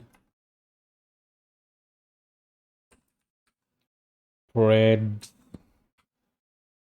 Here again, I have to grab each element with the batch index IDX and then my sequence index.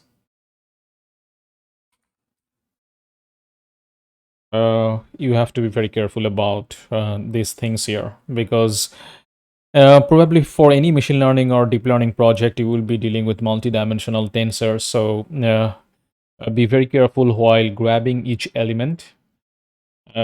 Yeah, batch index, sequence index, I think that's, yeah, that's how it's work. And similarly, I have to do for example labels. Index to tag. and there. So here it's a labels. Yeah, so I have to apply label ID, get it from the label IDs, and then I need similar to this batch IDX, and the next one for the actual element, which is sequence IDX. Cool. Why label IDS is showing me? Oh yeah, spelling mistake. LABEL. Yeah. Okay, so these three loops are over, and now I can, after this innermost loop, if condition is over, then I can update my final these two output variables, which are threads labels list and example threads, and similarly threads true label list dot append. To that I apply example labels.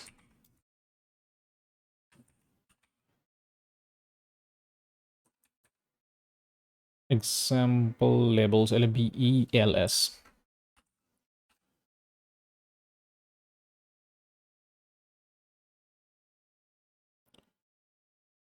Okay.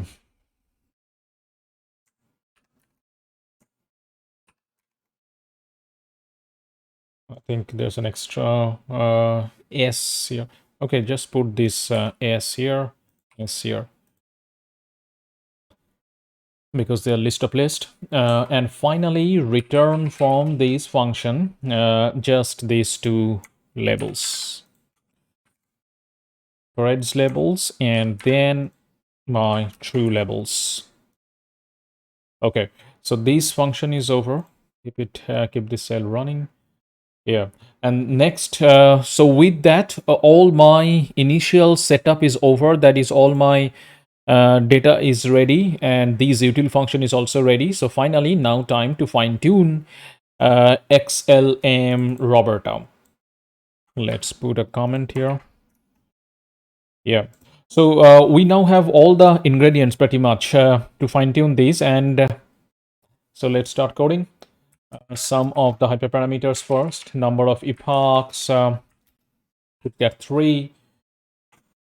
And just to remind you the main purpose here again, that first our strategy will be to fine tune the base model on the German subset of PAN-X, that is PAN-X DE, and then evaluate its zero-shot cross-lingual performance or zero-shot cross-lingual learning on French, Italian, and English language.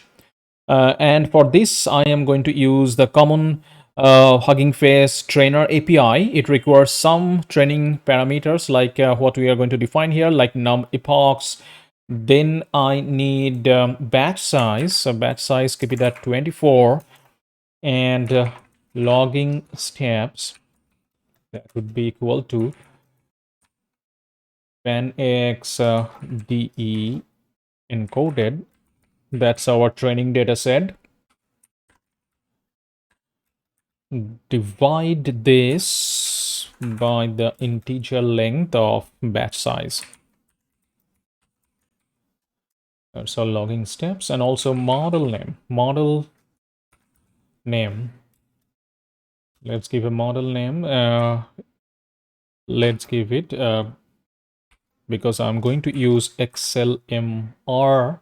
So XLMR model name, which we have already defined, to that just append fine-tuned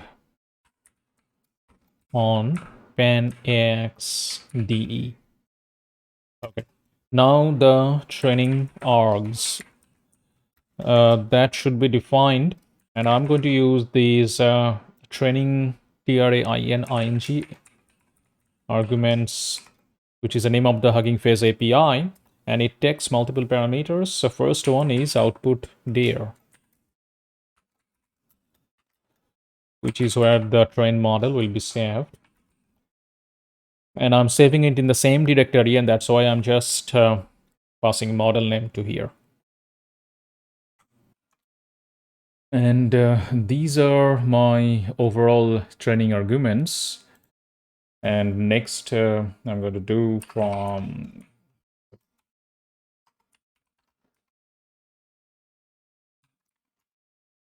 equal dot metrics upon score.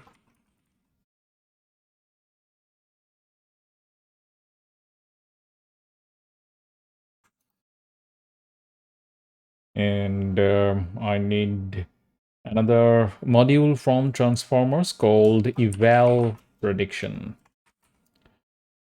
Transformers.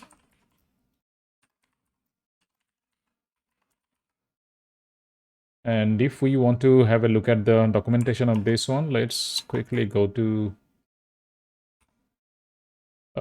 yeah, so this is the eval prediction official documentation in HuggingFace, and what it does is, and this gives an evaluation output, always contains labels to be used to compute metrics. So this is the method that I'm going to use to get my output from the model for evaluation. And the parameters, it takes the normal ones: prediction, label IDs, and inputs, predictions of the model, targets to be matched. Yeah, anyway, so let's go back to, yeah. Yeah, so next I am going to have another small util function called compute metrics. It's very standard for any NLP projects with transformers. The function that this function will be used to compute metrics at evaluation.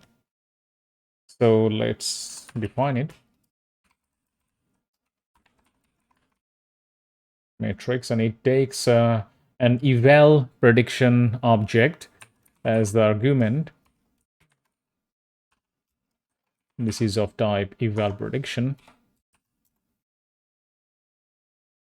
Yeah, so now I'm going to use my earlier defined function, which was generate list for compute metrics, because here I'm going to get my y pred and also y true, and that's coming from so this ypred and y true will be in a list of list format, which will be accepted or will be passed to this sec eval package, from which the f1 score will be calculated.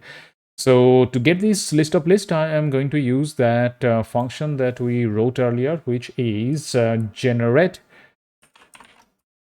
list for compute metrics, and that takes eval pred dot predictions and also the label IDs, and that's also coming from eval pred dot label IDs. Cool. And it returns, this function will return the f1 score, which will be f1 score will be calculated based on y true and y pred. Right. Okay. And next, I am going to need data collator for token classification. So let's import that. From transformers, import data collator for token classification, and also I do need to define the data collator, which is just equal to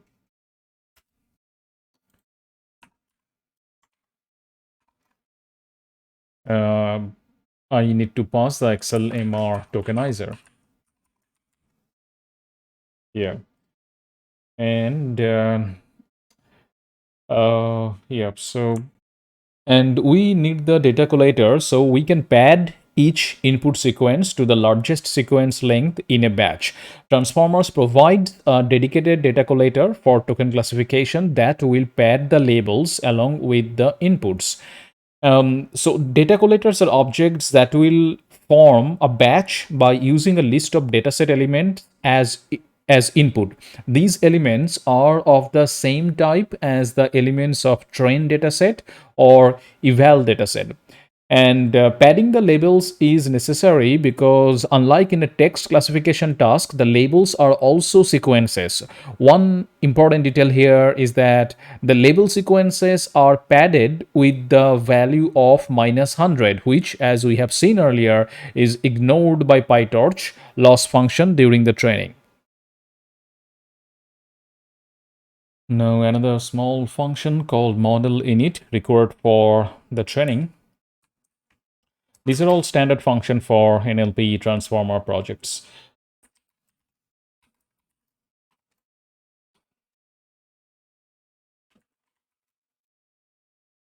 And this will have the first argument as our XLM-Roberta for token classification, which is our custom model from pretend XLMR model name.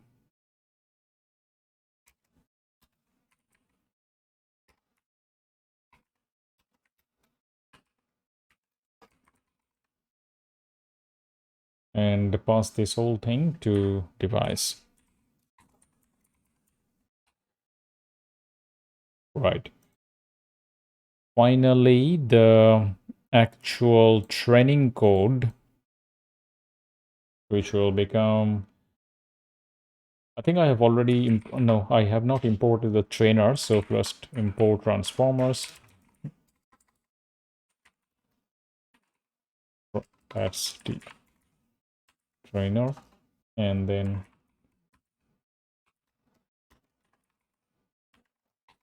that will have the model init equal to our earlier method model init. Args will be, and you can see these all the arguments are here of the transformer trainer class. So right now I need to provide the args, which we have already defined to be training args. Now, okay, the next one is data collator, which is my data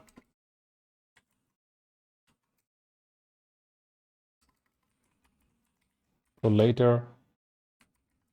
Compute matrix is again equal to our earlier defined method compute matrix. And what else? I need the training data set, I need eval data set, and tokenizer. So all these are the rest of the arguments. And finally, the actual training execution, which will take almost like 15 to 20 minutes with GPU trainer.train. That is all. And we have already defined earlier within our training args here that the number of epochs as 3. So it will continue for 3 epochs. Let's wait and I will come back after the training. All right, now my training completed for 3 epochs. It took around 15-20 minutes with the 16 GB GPU in Colab. And yeah, so let's now print some results. And these are the final results as the output of the training. So training loss 0.1548 matrix. Do I get a F1 score here? Train loss, total floss, epoch 3. Okay, now just print our important parameters in a data frame. So what I'm going to do, create a data frame. Create a data frame.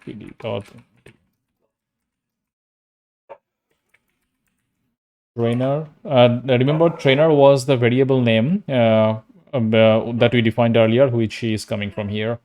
That is, trainer was defined to be an from this trainer class. So I have all the history, all the status, all the important variables and parameters saved in this trainer variable, and I'm going to access that now. So what I'm going to do, trainer dot state dot log history. Sorry, there is no. And from here, I'm going to take a list of epochs, then loss, eval loss, and also f1, which is eval f1. And how did I get this log history? You can just print the trainer.state, and that will give you all the parameters that it has within it. So this trainer.state will give you so much information you can see here, and within that there is one metric called log history. So this is a list, as you can see right here, and you can get a lot of information from here. And from this log history is where I'm getting epoch loss, eval loss, all these things you can see here, eval f1, etc., etc. Yeah, so that's how you get it. And now I am going to rename some of the columns in this data frame. That's my renaming. So I'm just renaming epoch to epoch, loss to training loss, just to make it a little bit more meaningful. And then I have to change the epoch in a little bit differently. Epoch will be df.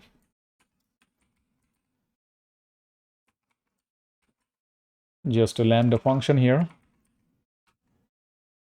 Lambda x round x.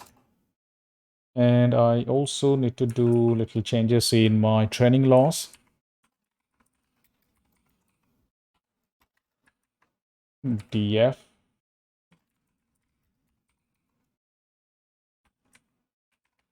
if fail, and df validation loss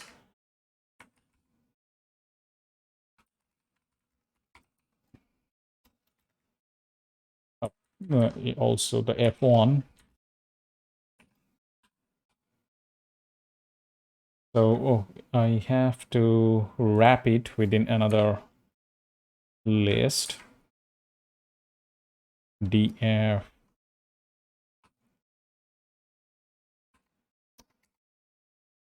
e. 1 second.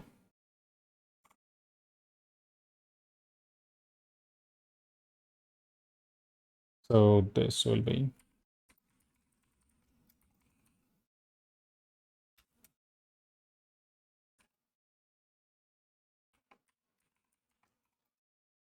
bfill, and also chain it with ff fill.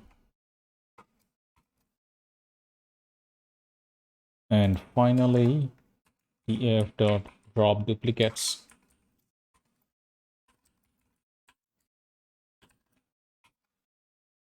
All right. So about this ffill and bfill, the ffill method replaces the null values with the value from the previous row or previous column if the axis parameter is set to column, and the bfill method is used to backward fill the missing values in a data set. So it will backward fill the nan values that are present in the pandas data frame. And after I run this cell, I get this data frame, which will show me the training loss, validation loss, and F1 score for each epoch. And we can see we get pretty kind of good results. So at the end of my 3 epochs, the F1 score was 0.86. Okay, now finally test this fine-tuned model to do a simple German translation. So let's get random German sentence. Yeah, so this German sentence I just got from a Google search, and it actually means that Deutsche Bank is headquartered in Frankfurt, and this is the German form. And we are going to tokenize this sentence with our model, that is a fine-tuned model.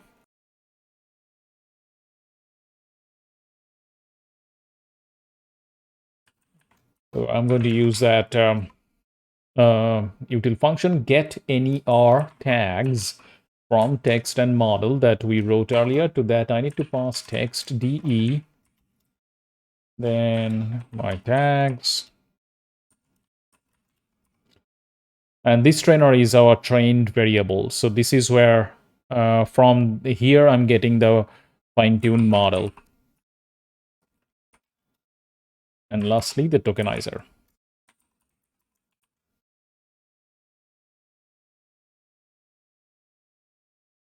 Here. So this model is supposed to give me this data frame, and we can see that this sentence has been tokenized with our fine-tuned model. And we can see, looking at these, that the Deutsche has been identified as B org, that is beginning of an organization. Bank also has been I org. Frankfurt, as expected, it's a B location, beginning of a location. So it seems to be working fine on a random sentence. And now I'm going to do some basic error analysis on our validation dataset. That is, the training was done on the training portion of the dataset, and now I'm going to do a very simple error analysis on the validation part. And remember, when the model, the error analysis here, I'm going to do a very simple and very basic error analysis. But in actuality, it's always better to do an exhaustive error investigation, because when the model performs worse than expected, looking at the errors can definitely yield useful insight and reveal bugs that would be hard to spot by just looking at the code. And even if the model performs well, even in that case, there are no bugs in the code. Error analysis is still useful tool to understand the model's strength and weakness. So before that, let's quickly define our validation dataset. Valid set batch would be nx, that was de, sorry, encoded, and take the validation part only, and let's just print this to see what this contains. Yeah, so we have 6,290 rows in the validation dataset, and the features are input IDs, attention mask, and labels. Now we can also check valid set batch features. I'm just checking that everything is working as expected before I build my util function. Yeah, so features gives me a dict form of data structure which has attention mask, input IDs, and labels, and all are sequences. Cool. Now, yeah. So what I'm going to do, I am going to build a util function here. And what this util function will do is produce the loss for the validation dataset. Because we already have the fine-tuned model, then I can apply this model on the validation part of the corpus, and that will produce a loss for the validation dataset. And in this function that I'm going to write now, that will just present a data frame showing the input IDs, attention mask, and the labels of the validation dataset with the corresponding loss and the predicted labels row wise. So let's start doing the code for that model. I need cross entropy for calculating my loss. So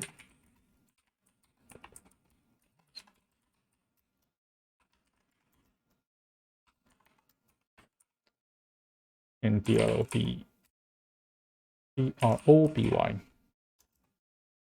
cross entropy, and then my model get forward loss and predicted label. So just name it loss and label.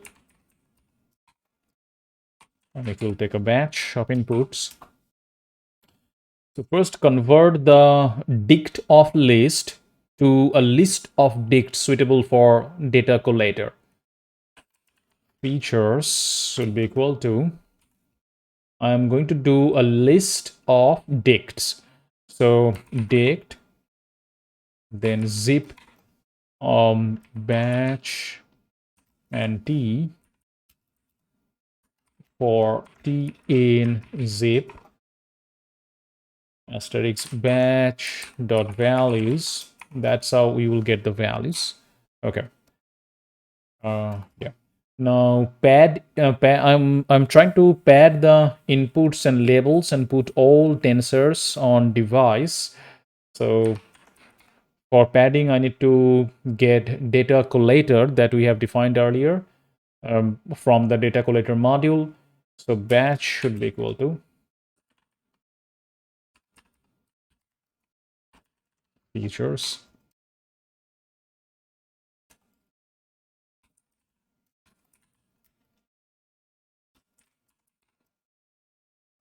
From the batch, I will get input IDs, transfer them to device.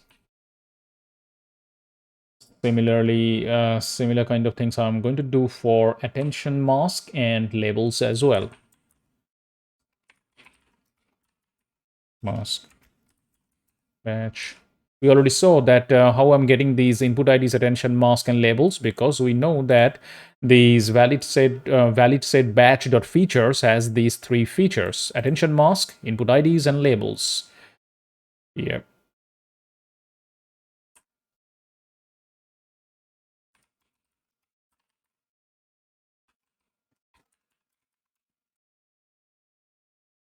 And labels.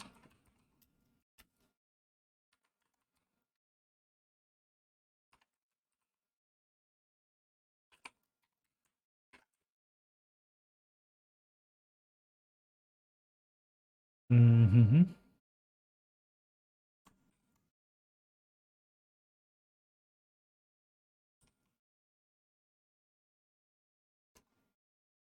Is the spelling correct here? F-E-A-T-U-R-E-S. Yeah, looks like it's correct. And now I need to loop through. I need to apply the model, train model on the input IDs and attention mask. But I am going to define a context manager here, which is I do not need the torch.gradient. So with, because I'm just in the evaluation mode.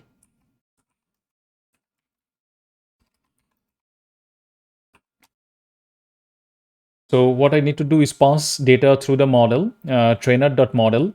And this is a model that we have trained already. And now I'm just going to evaluate the model on the validation set. So output will be equal to trainer.model. To that I pass input IDs and attention mask.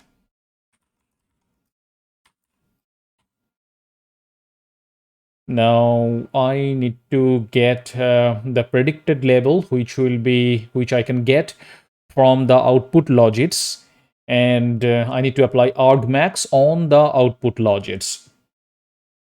So because the predict class with the largest logit value is the one that I'm interested in. So predicted label equal to max output dot logits along the axis of -1. That is the last one. Dot CPU. This is a CPU based operation to apply numpy here, because it's just CPU matrix and I need to get the numpy array. So that's a way to get it. What else do I need? So my predicted label is there. So now I can calculate the loss because I have the true value and also the predicted value. So come out of this loop. So the loss calculation is per token after flattening badge dimension with view. So I'm going to flatten it. Loss will be equal to cross entropy and output logits dot view.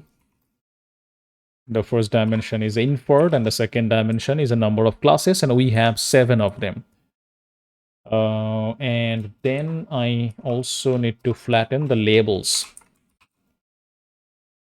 So this whole output.logits.view, this is part of the prediction. This is a predicted y, and now I'm passing the true y.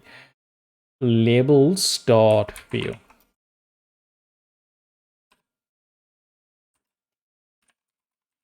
Reduction equal to none. Okay, now loss equal to, well, I'm getting in input IDs here. No S over there. Yep. What is this? Loss is not defined. I don't need to define loss here. Yeah, anyway. So loss equal to loss.view. Here I'm unflattening the badge dimension and convert to numpy array. So loss.view, and then for unflattening, I need the length of the input IDs. Len input IDs. Then the last dimension is inferred, and then do CPU and then dot numpy. Yeah. So that's my loss, and finally from this function return, I'm going to return loss and also predicted label.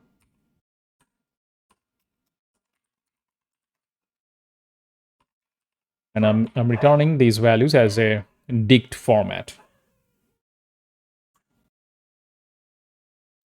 All right, now trying to apply this method that we just wrote. So valid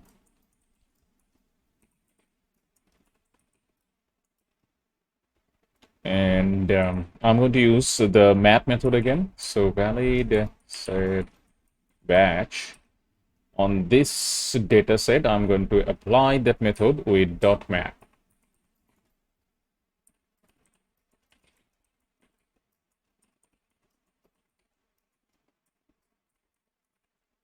Label batch.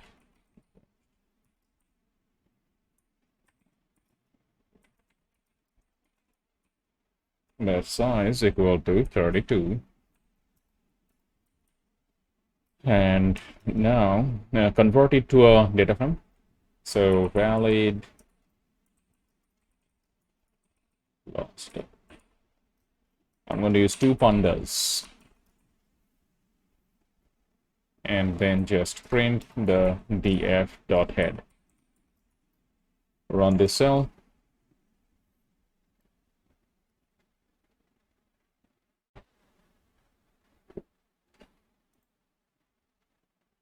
It may take 1 or 2 minutes because it's doing this prediction and evaluation on the entire valid dataset. So let's give it time.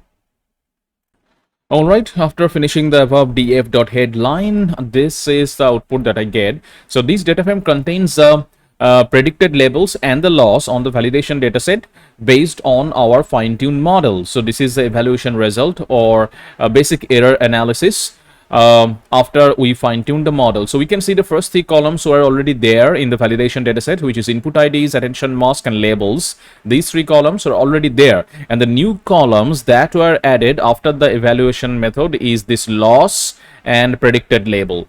So this loss is the predicted loss on the validation dataset after applying our fine-tuned model, and this is the predicted label. Okay. So that was our very basic error analysis and also checking, applying the fine-tuned model on the validation dataset, validation corpus. And now it's time to do zero-shot learning or getting prediction from other language dataset based on our fine-tuned model on German dataset. And for this cross-lingual transfer or zero-shot learning, since we plan to evaluate multiple languages, that is Italian, English, and French, let's create a couple of util function indeed to help us in this method. So first one is get F1 score for a data set.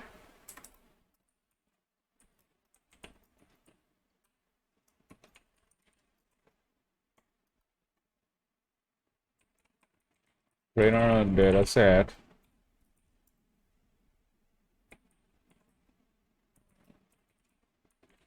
Trainer data set matrix. Matrix will be test F1.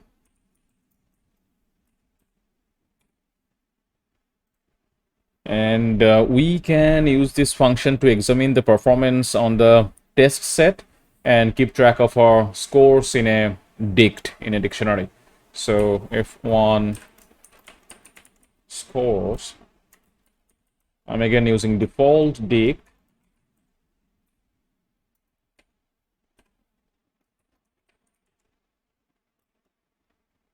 F1 score DE of my 1 second.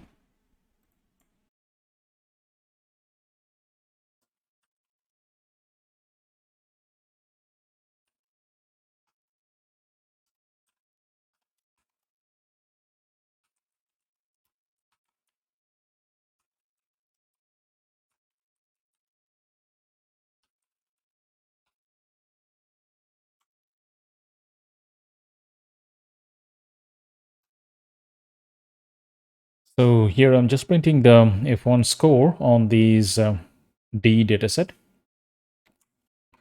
And when I ran that cell, I got this F1 score on D model dataset is 0.869. All right, so that F1 score of 0.869 is not too bad. And now I want to have another util function which will do this kind of F1 score production for various languages. So this util function will take two arguments, one for the language and another for the trainer variable. The trainer variable is what we get after fine-tuning a model. So let's just write that. Evaluate lang performance. It will take a lang argument and also trainer.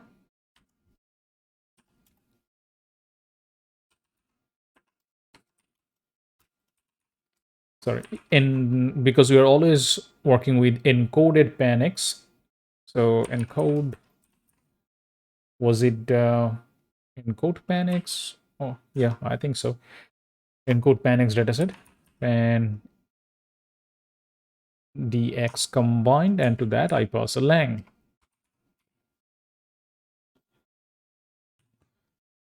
Actually, this was encoded panics dataset.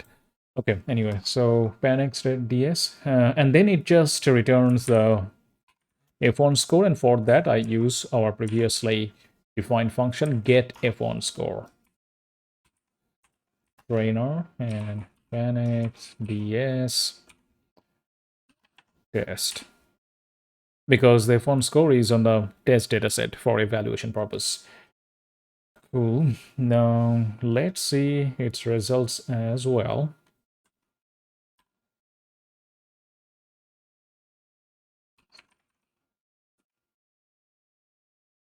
DE FR. That is, I'm taking the French dataset. Evaluate lang performance. Lang will be FR. And trainer remains the same. This is a variable that we defined after the fine-tuning of the model. And let's just print few parameters. I'm just printing here the F1 scores DFR. And when I ran this cell, I got this output.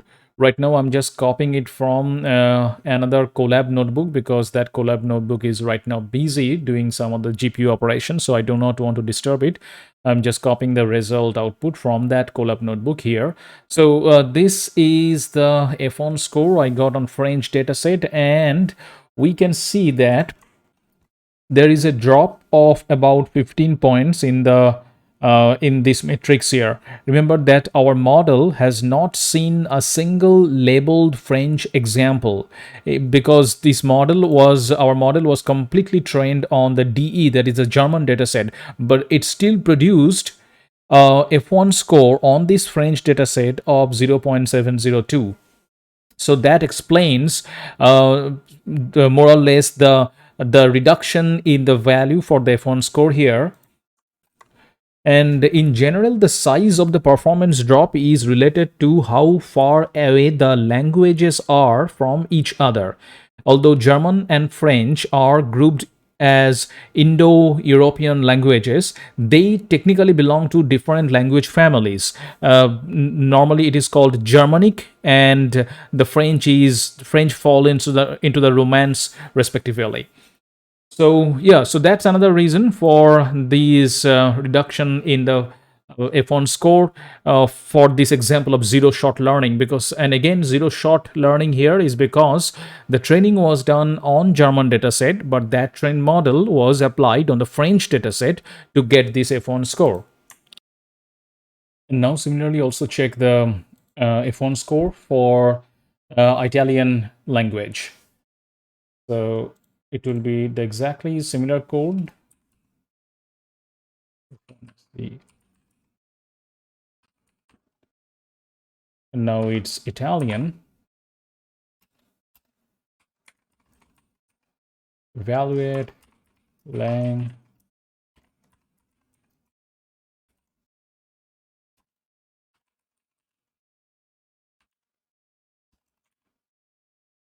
And then I just print the F1 score. And let's see how much do I get. Okay, so the F1 score for Italian, we get 0.674. So it's even less. Okay, so that was our F1 score. We can actually do the same for English as well. Let's just do that when we did that. Yep. So this is for English.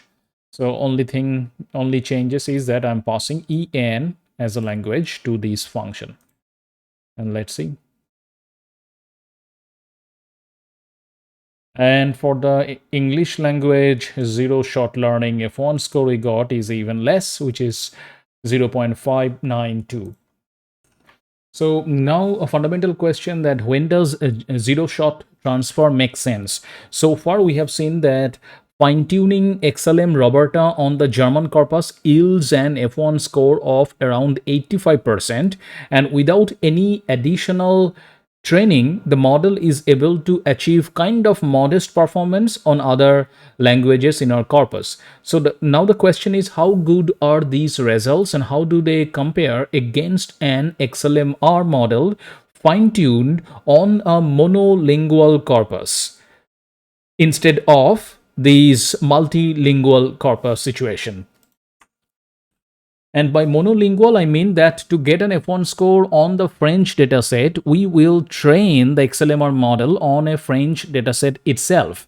But here, the case was that we trained the model on German dataset and was getting the F1 scores on French dataset, on Italian or English dataset.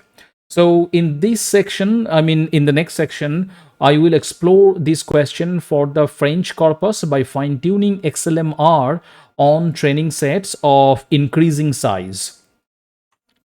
And by tracking the performance this way, that is getting the F1 score of increasing size of corpus, we can determine at which point zero-shot cross-lingual transfer is superior, which in practice can be useful for guiding decisions about whether to collect more label data for a specific language or whether we should just do zero shot learning, that is training on a single dataset and then transferring that knowledge to other dataset.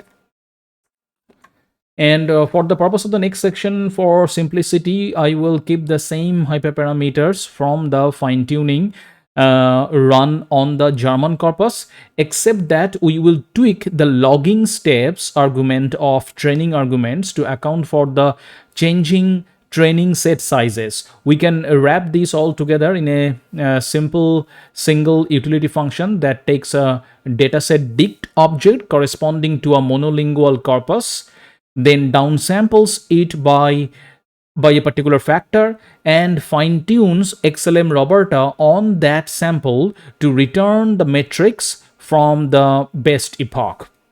Let's implement that, then it will all become much more clearer.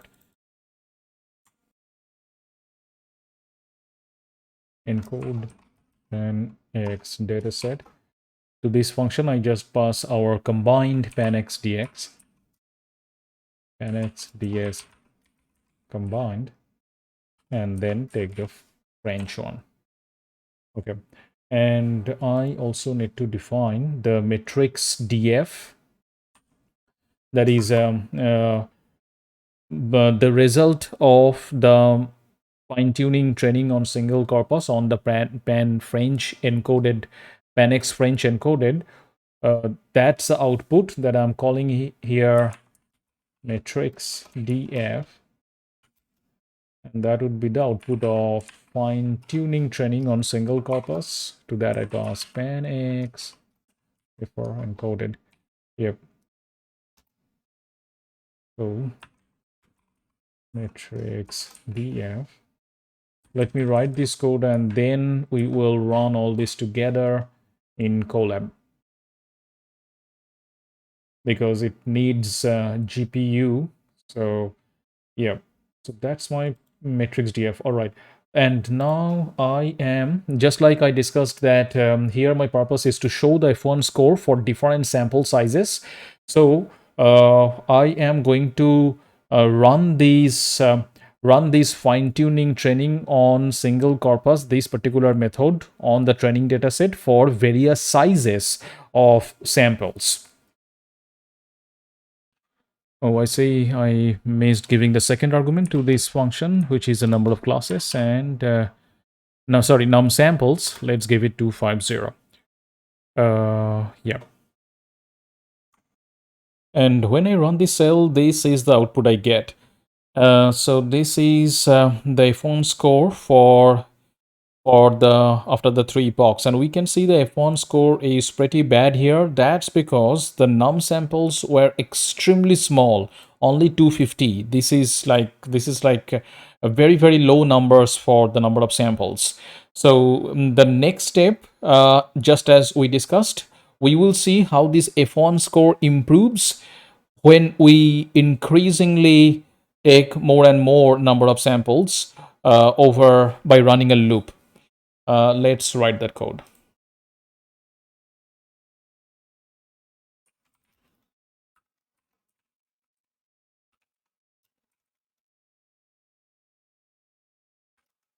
Five hundred, 1,000, 2,000, and 4,000.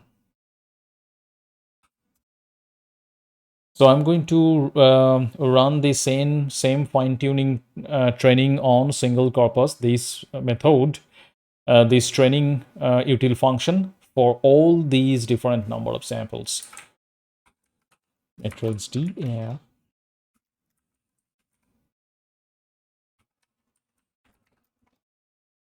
happened, and that's where I'm going to take this method.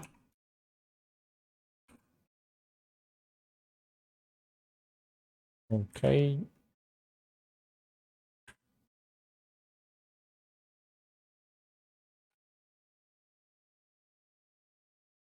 And this method takes the pan x fr encoded and also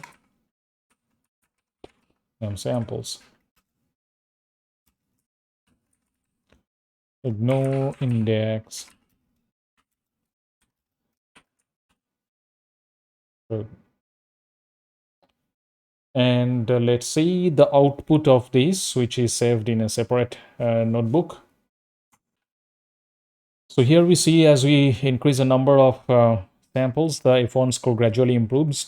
So this is for the first one, first result, and then the next loop I get a higher F1 score for the same number of epochs, and then continue. Here my F1 score improves even further. I think this is for the 2000 number of samples, and I finally also get this is I think for the 5000 num samples. You can see the F1 score at the end of 3 epochs is really good, 0.84.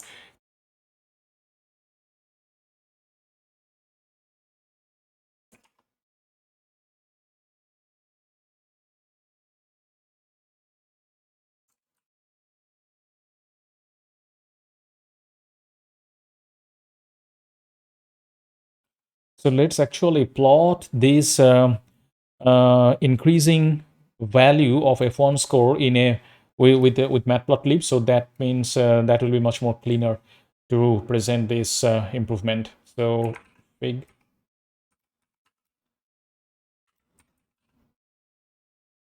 plot dot subplots.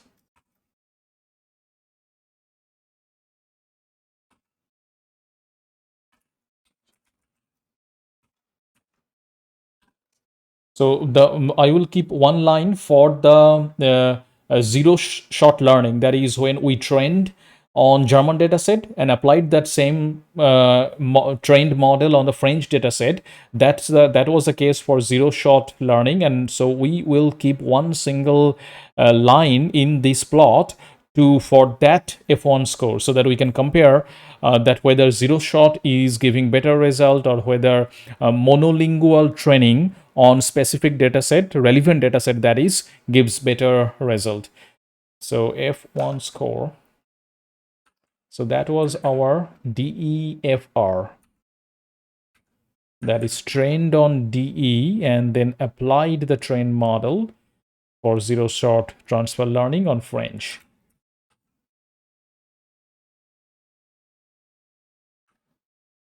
Let's keep the color of this line red. Color equal to R. Matrix DF.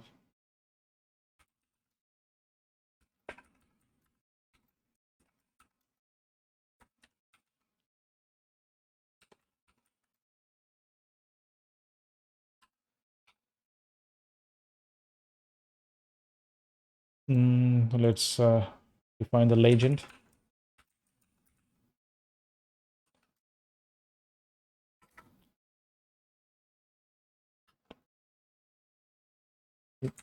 Zero, that would be zero shot learning from German dataset, and fine-tuned on French DS.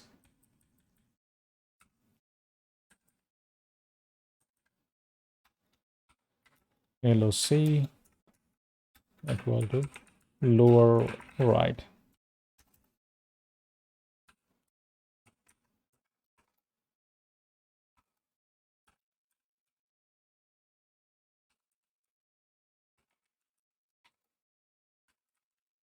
Number of training samples, and plt.y label would be F1 score.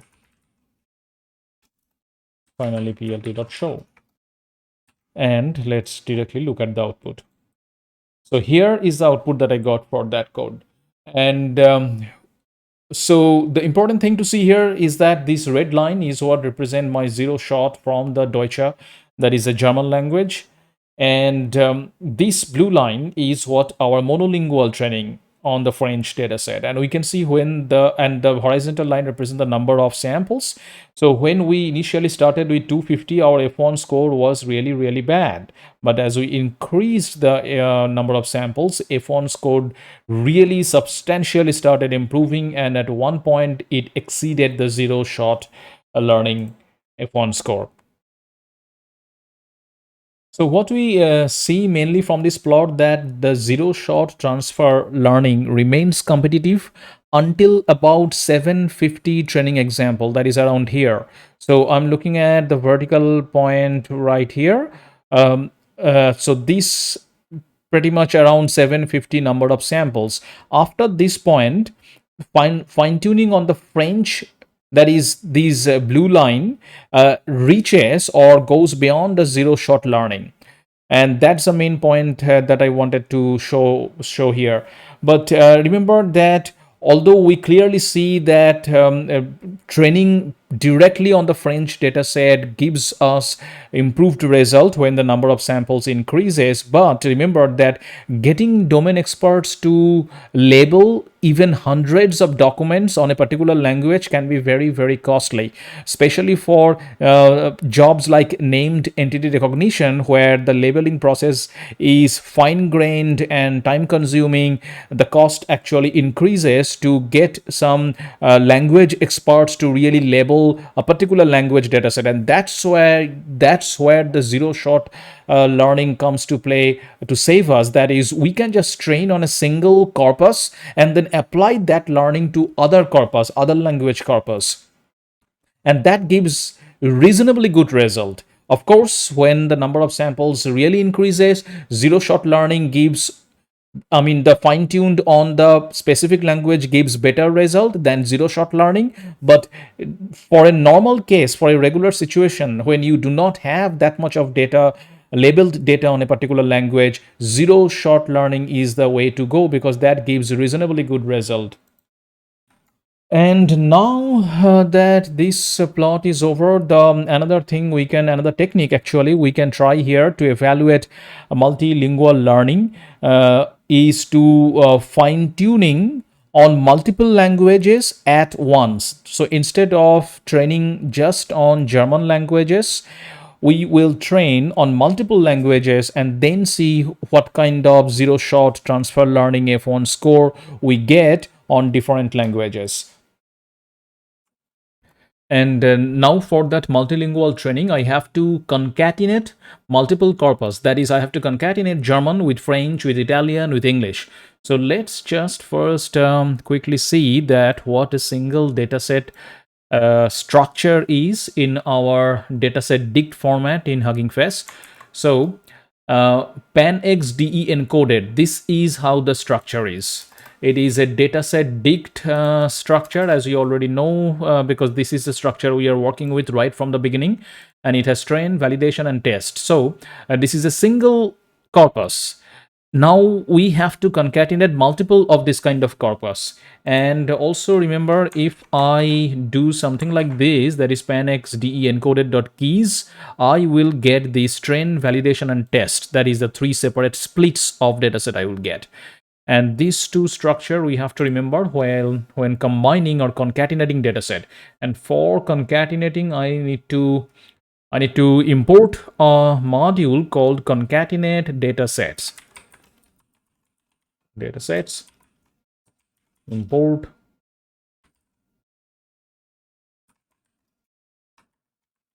datasets. And now I'm going to write util function for doing this concatenation job.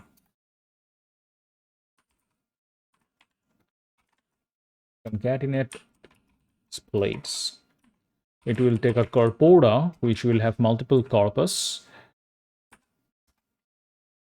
and this, remember, this corpora will be a list, and each of the element in that list will be one single corpus.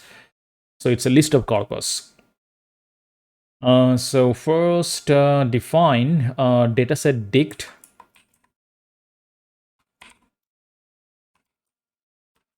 corpus equal to, oops, spelling mistake, dataset dict, then run a loop for train val test in corpora. Take a single corpus from that list of corpora and then take the keys. That will give me these splits, that is train, validation, and test splits.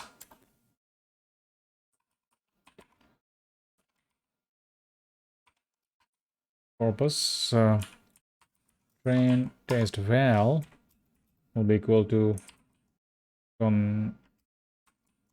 concatenate datasets. To that, I pass corpus.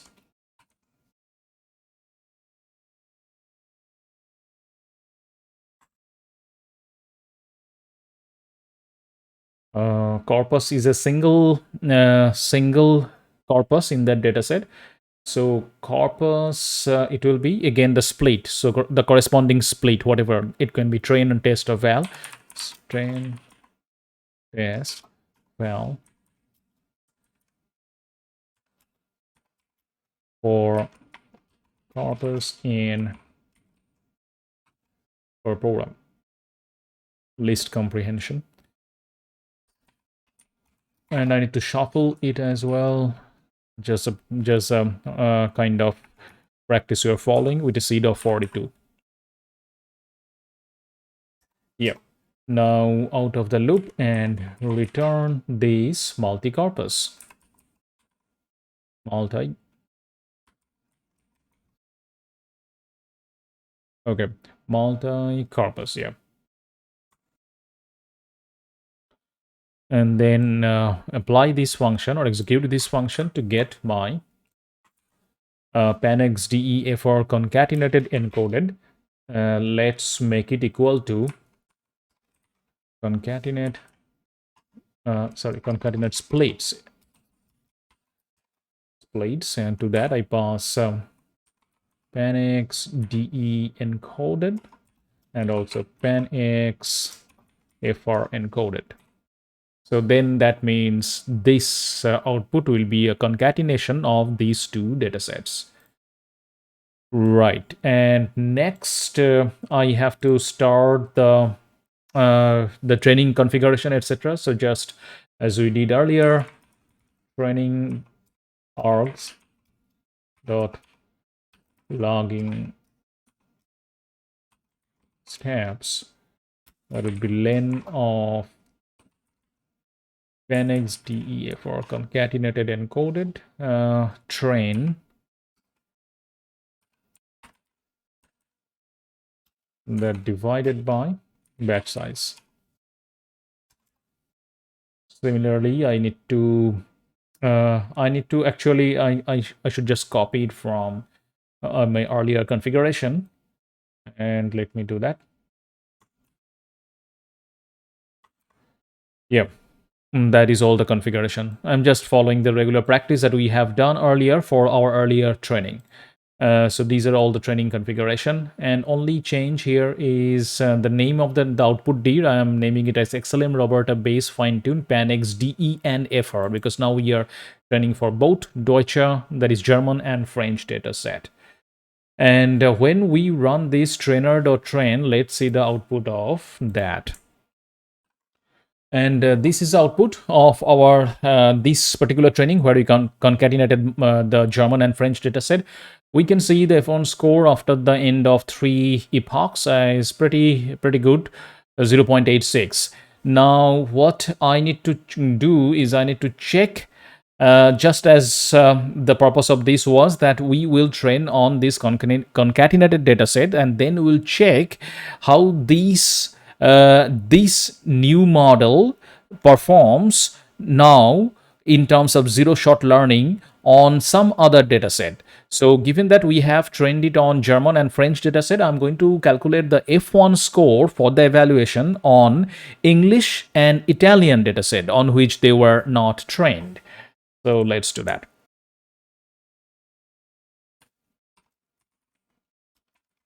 So I'm just looping through the list of languages that we had defined previously.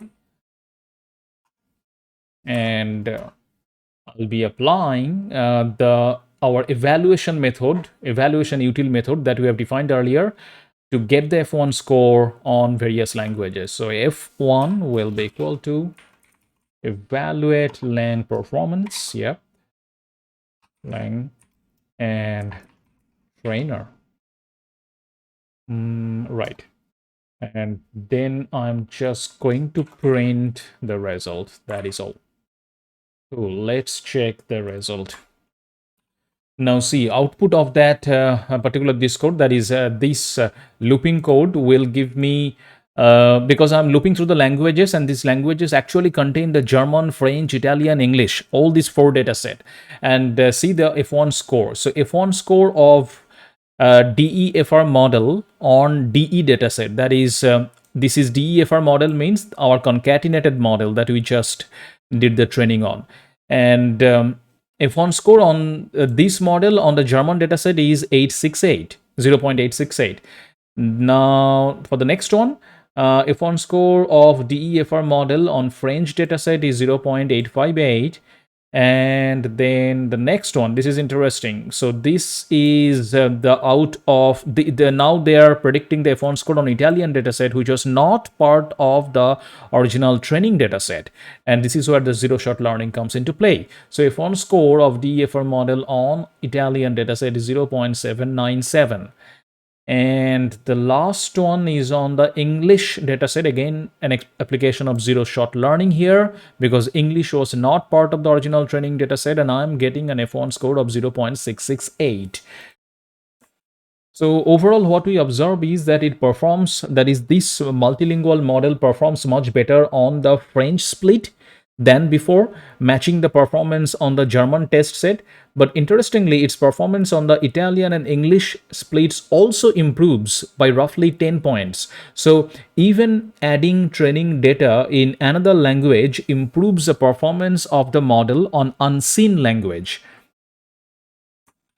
And that's the very thing that I wanted to check with this multilingual concatenated training dataset. So now we are kind of nearing the end of this video. So let's round out our analysis by comparing the performance of fine-tuning on each language separately against multilingual learning on all the corpora. So since we have already fine-tuned on the German corpus, we can fine-tune on the remaining languages with our function, the util function that we wrote, which is fine-tuning training on single corpus function, with num samples, that is number of samples, equal to the number of examples in the training set.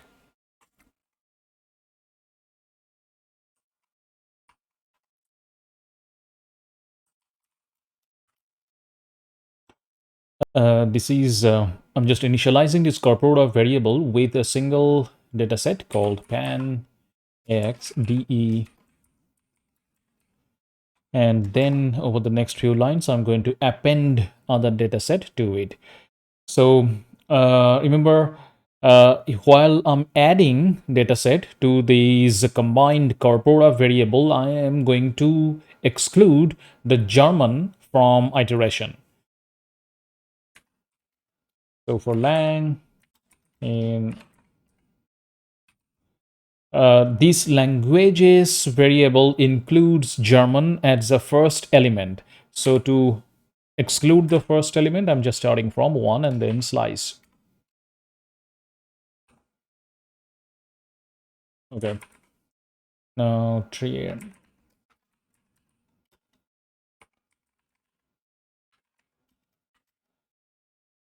I need to modify the output directory because there will be many languages. So just change the name to be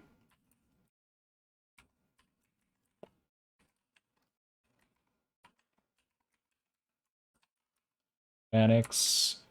And here I'm going to give the corresponding language.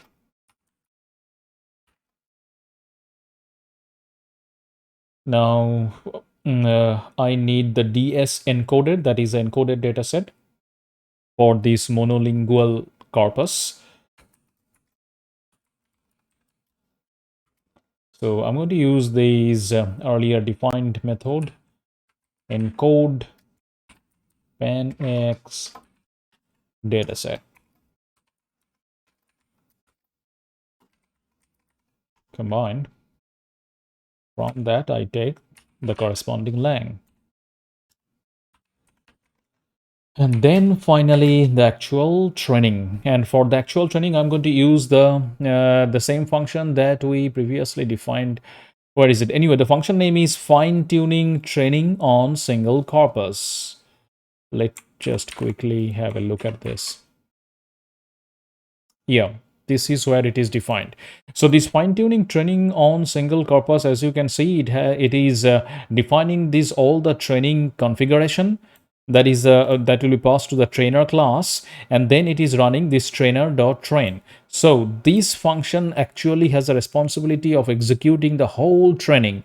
And right now in this code that I'm writing, there I'll be doing that, I'll be executing this function for each of the language except German, of course. So that's the reason this training will take a long time, because it will run the full training with 3 epochs for each of the languages. So that means if I have 3 languages here, and there will be total 3 into 3, 9 epochs, and it will take almost 1.5 hour to 2 hours to train. So fine tuning training on single corpus, and then I pass it the corresponding language encoded, of course, and then ds encoded train, because that's my training data, num rows,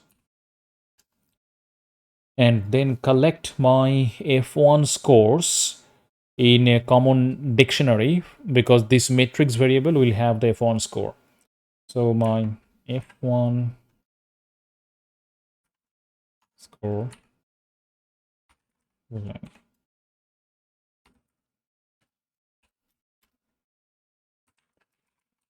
matrix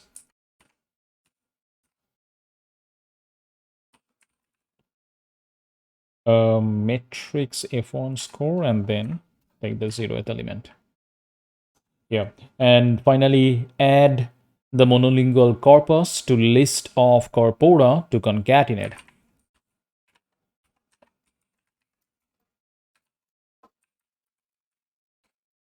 Okay.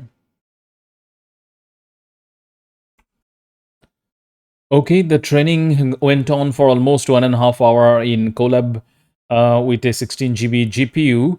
And so now that we have fine-tuned on each language's corpus, the next step is to concatenate all the splits together to create a multilingual corpus of all 4 languages. And as with the previous German and French analysis, we can use the concatenate splits function to do this step for us on the list of corpora we generated in the previous step. This is the corpora that we generated. So let's do corpora encoded equal to concatenate splits corpora. Okay, now we have our multilingual corpus, and we run the familiar steps with the training. And what are the familiar steps? Just define all the training args and configuration. Training args dot logging steps equal to len corpora encoded. Take the train, divide it by batch size. Similarly, I have to define the output dir. But before proceeding, just want to clarify one thing very clearly here, because otherwise it may get confusing. What in these lines I'm doing is 2 things. This corpora variable will have the individual encoded data set, but this matrix here, that will have the F1 scores after fine-tuning XLM-Roberta on each individual separate corpus. So this matrix will have the individual F1 scores, but now in this next cell, what I'm going to do, I'm going to fine-tune or train again, but this training will be on the entire corpora. That is, this training will be on all the different corpus together concatenated. And the purpose of doing this, so there's 2 training indeed. This line here, let me clarify. This line right here, that's doing the training on individual corpus. But the cells here that I'm going to write right now, that will be doing the training on these concatenated corpora encoded.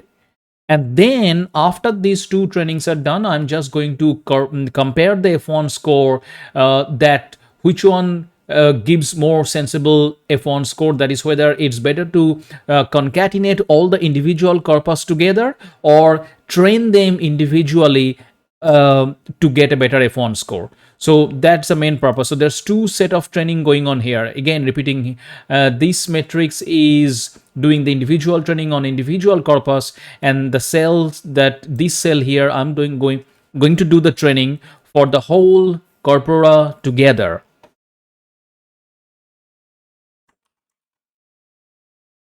All right, and this is that whole training code for doing the training on the entire corpora. That is a concatenated data set. And after doing this training, this also took almost 1 hour to complete, and I got these F1 scores after the 3 epochs. And now I am going to get the F1 scores for these training on the entire concatenated corpora. So I just need to enumerate through the languages list for IDX.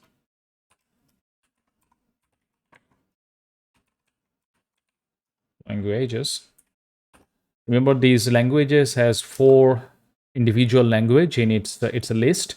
So I can get the F1 score matrix updated with the because now the entire training is done on the whole corpora. So I can update this F1 score matrix with the variable called all, because this is this F1 score is for all the languages together. Get F1 score trainer, and also it takes corpora dx, and this is the test evaluation dataset, test dataset. Yeah. So basically, what's happening in this F1 score is that as you can see, I'm mentioning all. That means the training was done on all the 4 languages together, all the 4 corpus together.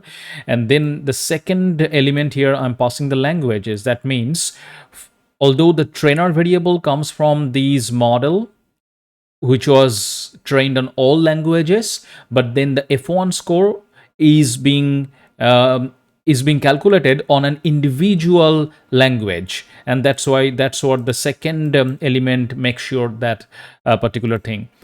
And here also I am passing corpora idx, which idx means it will I'm iterating over here, so it has 4 elements, so it will go through the 4 languages and then apply the corresponding languages test set and get the corresponding F1 score. So this F1 score, this variable now will be updated with all the 4 different sets of F1 scores for different languages.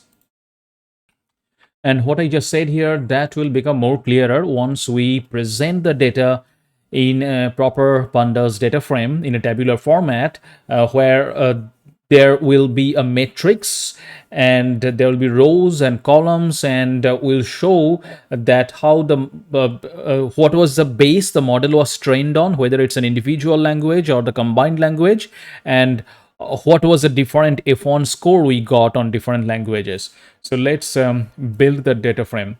And we have to be careful here to select the proper variables. So first, scores data.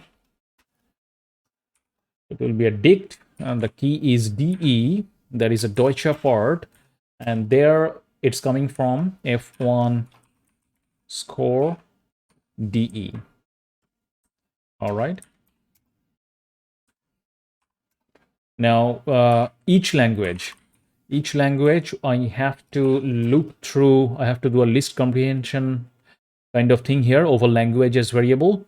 So each, let's do a dict here, lang F1, sorry, that's F1 scores.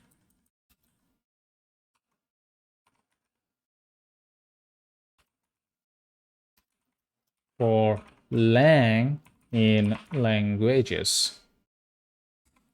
Lang in languages, yeah. And lastly, the all variable. If one scores all, okay. Yeah, so that's the scores data. Now F1 scores DF.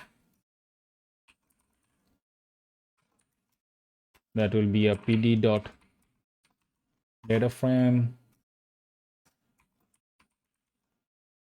scores data. Need to transpose and also round 4. And now I need to rename a few of the axes and the column names. So F1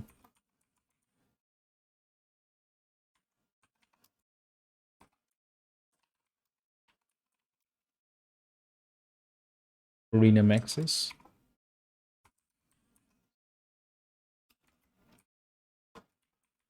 Fine tuned on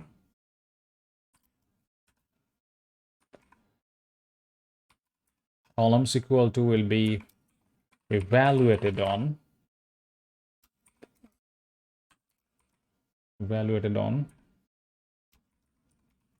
in place equal to true. Now just show this data set. Yeah, data frame. Yep, that should do.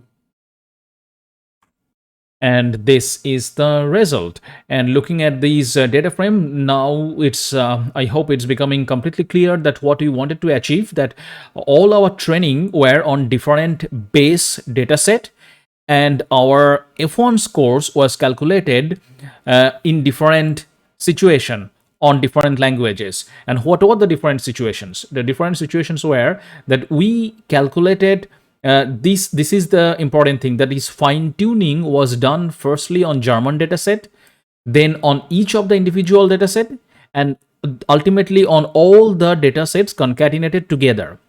And then this is the F1 score we got. So when we fine tuned on only on German dataset, the F1 scores on German dataset, that is now you're looking at column, F1 score of DE column is 8691. F1 score on French column is 7016, and Italian 6739, English 0.5921. Now, when we fine-tuned on each of the individual dataset, then DE F1 score is 8691, and this, as you can see, this 8691 and 8691 matches because here also the fine-tuning was done on Deutsche or German, and the F1 score was also calculated on the German dataset. So the training and evaluation was done on the same dataset in both these cases, these here and these here. And so obviously the F1 score is same. Similarly, here look at this element here, this cell. Here the training was done on the French dataset, and that is a fine tuning was done on the individual French dataset, because here I'm looking at the each row means each individual corpus was the training dataset. And because I'm looking at the French column here the fine tuning was done on the French corpus, and also the F1 score was calculated on the French dataset test, that is evaluation part, and I got an F1 score of 8372. Similarly, here the fine tuning, that is the training, was done on Italian dataset, and also the F1 score was calculated on the Italian dataset. Now, if you are confused, just look at this number 6739 and 0.8178. Let's understand what is the difference. So look at the first column, first row here. In this case, for this number 6739, here the training, that is a fine tuning, was done on German dataset, but the F1 score was calculated on the Italian dataset. So it's a perfect example of zero-shot transfer learning. But for this number here, that is a F1 score of 8178, the fine tuning, that is a training, was done on Italian dataset, And also the F1 score was calculated on Italian corpus. So this is not really a zero-shot learning. And obviously in this case we got a higher F1 score. And finally, this row here, the fine tuning was done on the final, as you remember, our final training was here, which was done on the corpora encoded. And that means here, all the concatenated dataset was responsible for the training. That is, all the entire concatenated dataset was passed to the training code. And then we calculated the F1 score on individual languages, and that's the F1 score we are getting here for different cases. So overall, from these results, we can draw a few general conclusions. Like the multilingual learning can provide a significant gains in performance, especially if the low resource languages for cross-lingual transfer belong to similar language families. And in our experiments, we can see that German, French, and Italian achieve similar performance in all the categories, suggesting that these languages are more similar to each other than to English. As a general strategy, it is a good idea to focus attention on cross-lingual transfer within similar language family, especially when dealing with different scripts like Japanese or Chinese, etc. Alright, that pretty much wraps up this video. If you have liked this one, smash the like button. And also do subscribe, because I'm going to do many interesting NLP projects over the coming days and weeks. So, see you in the next one. Thank you very much for watching.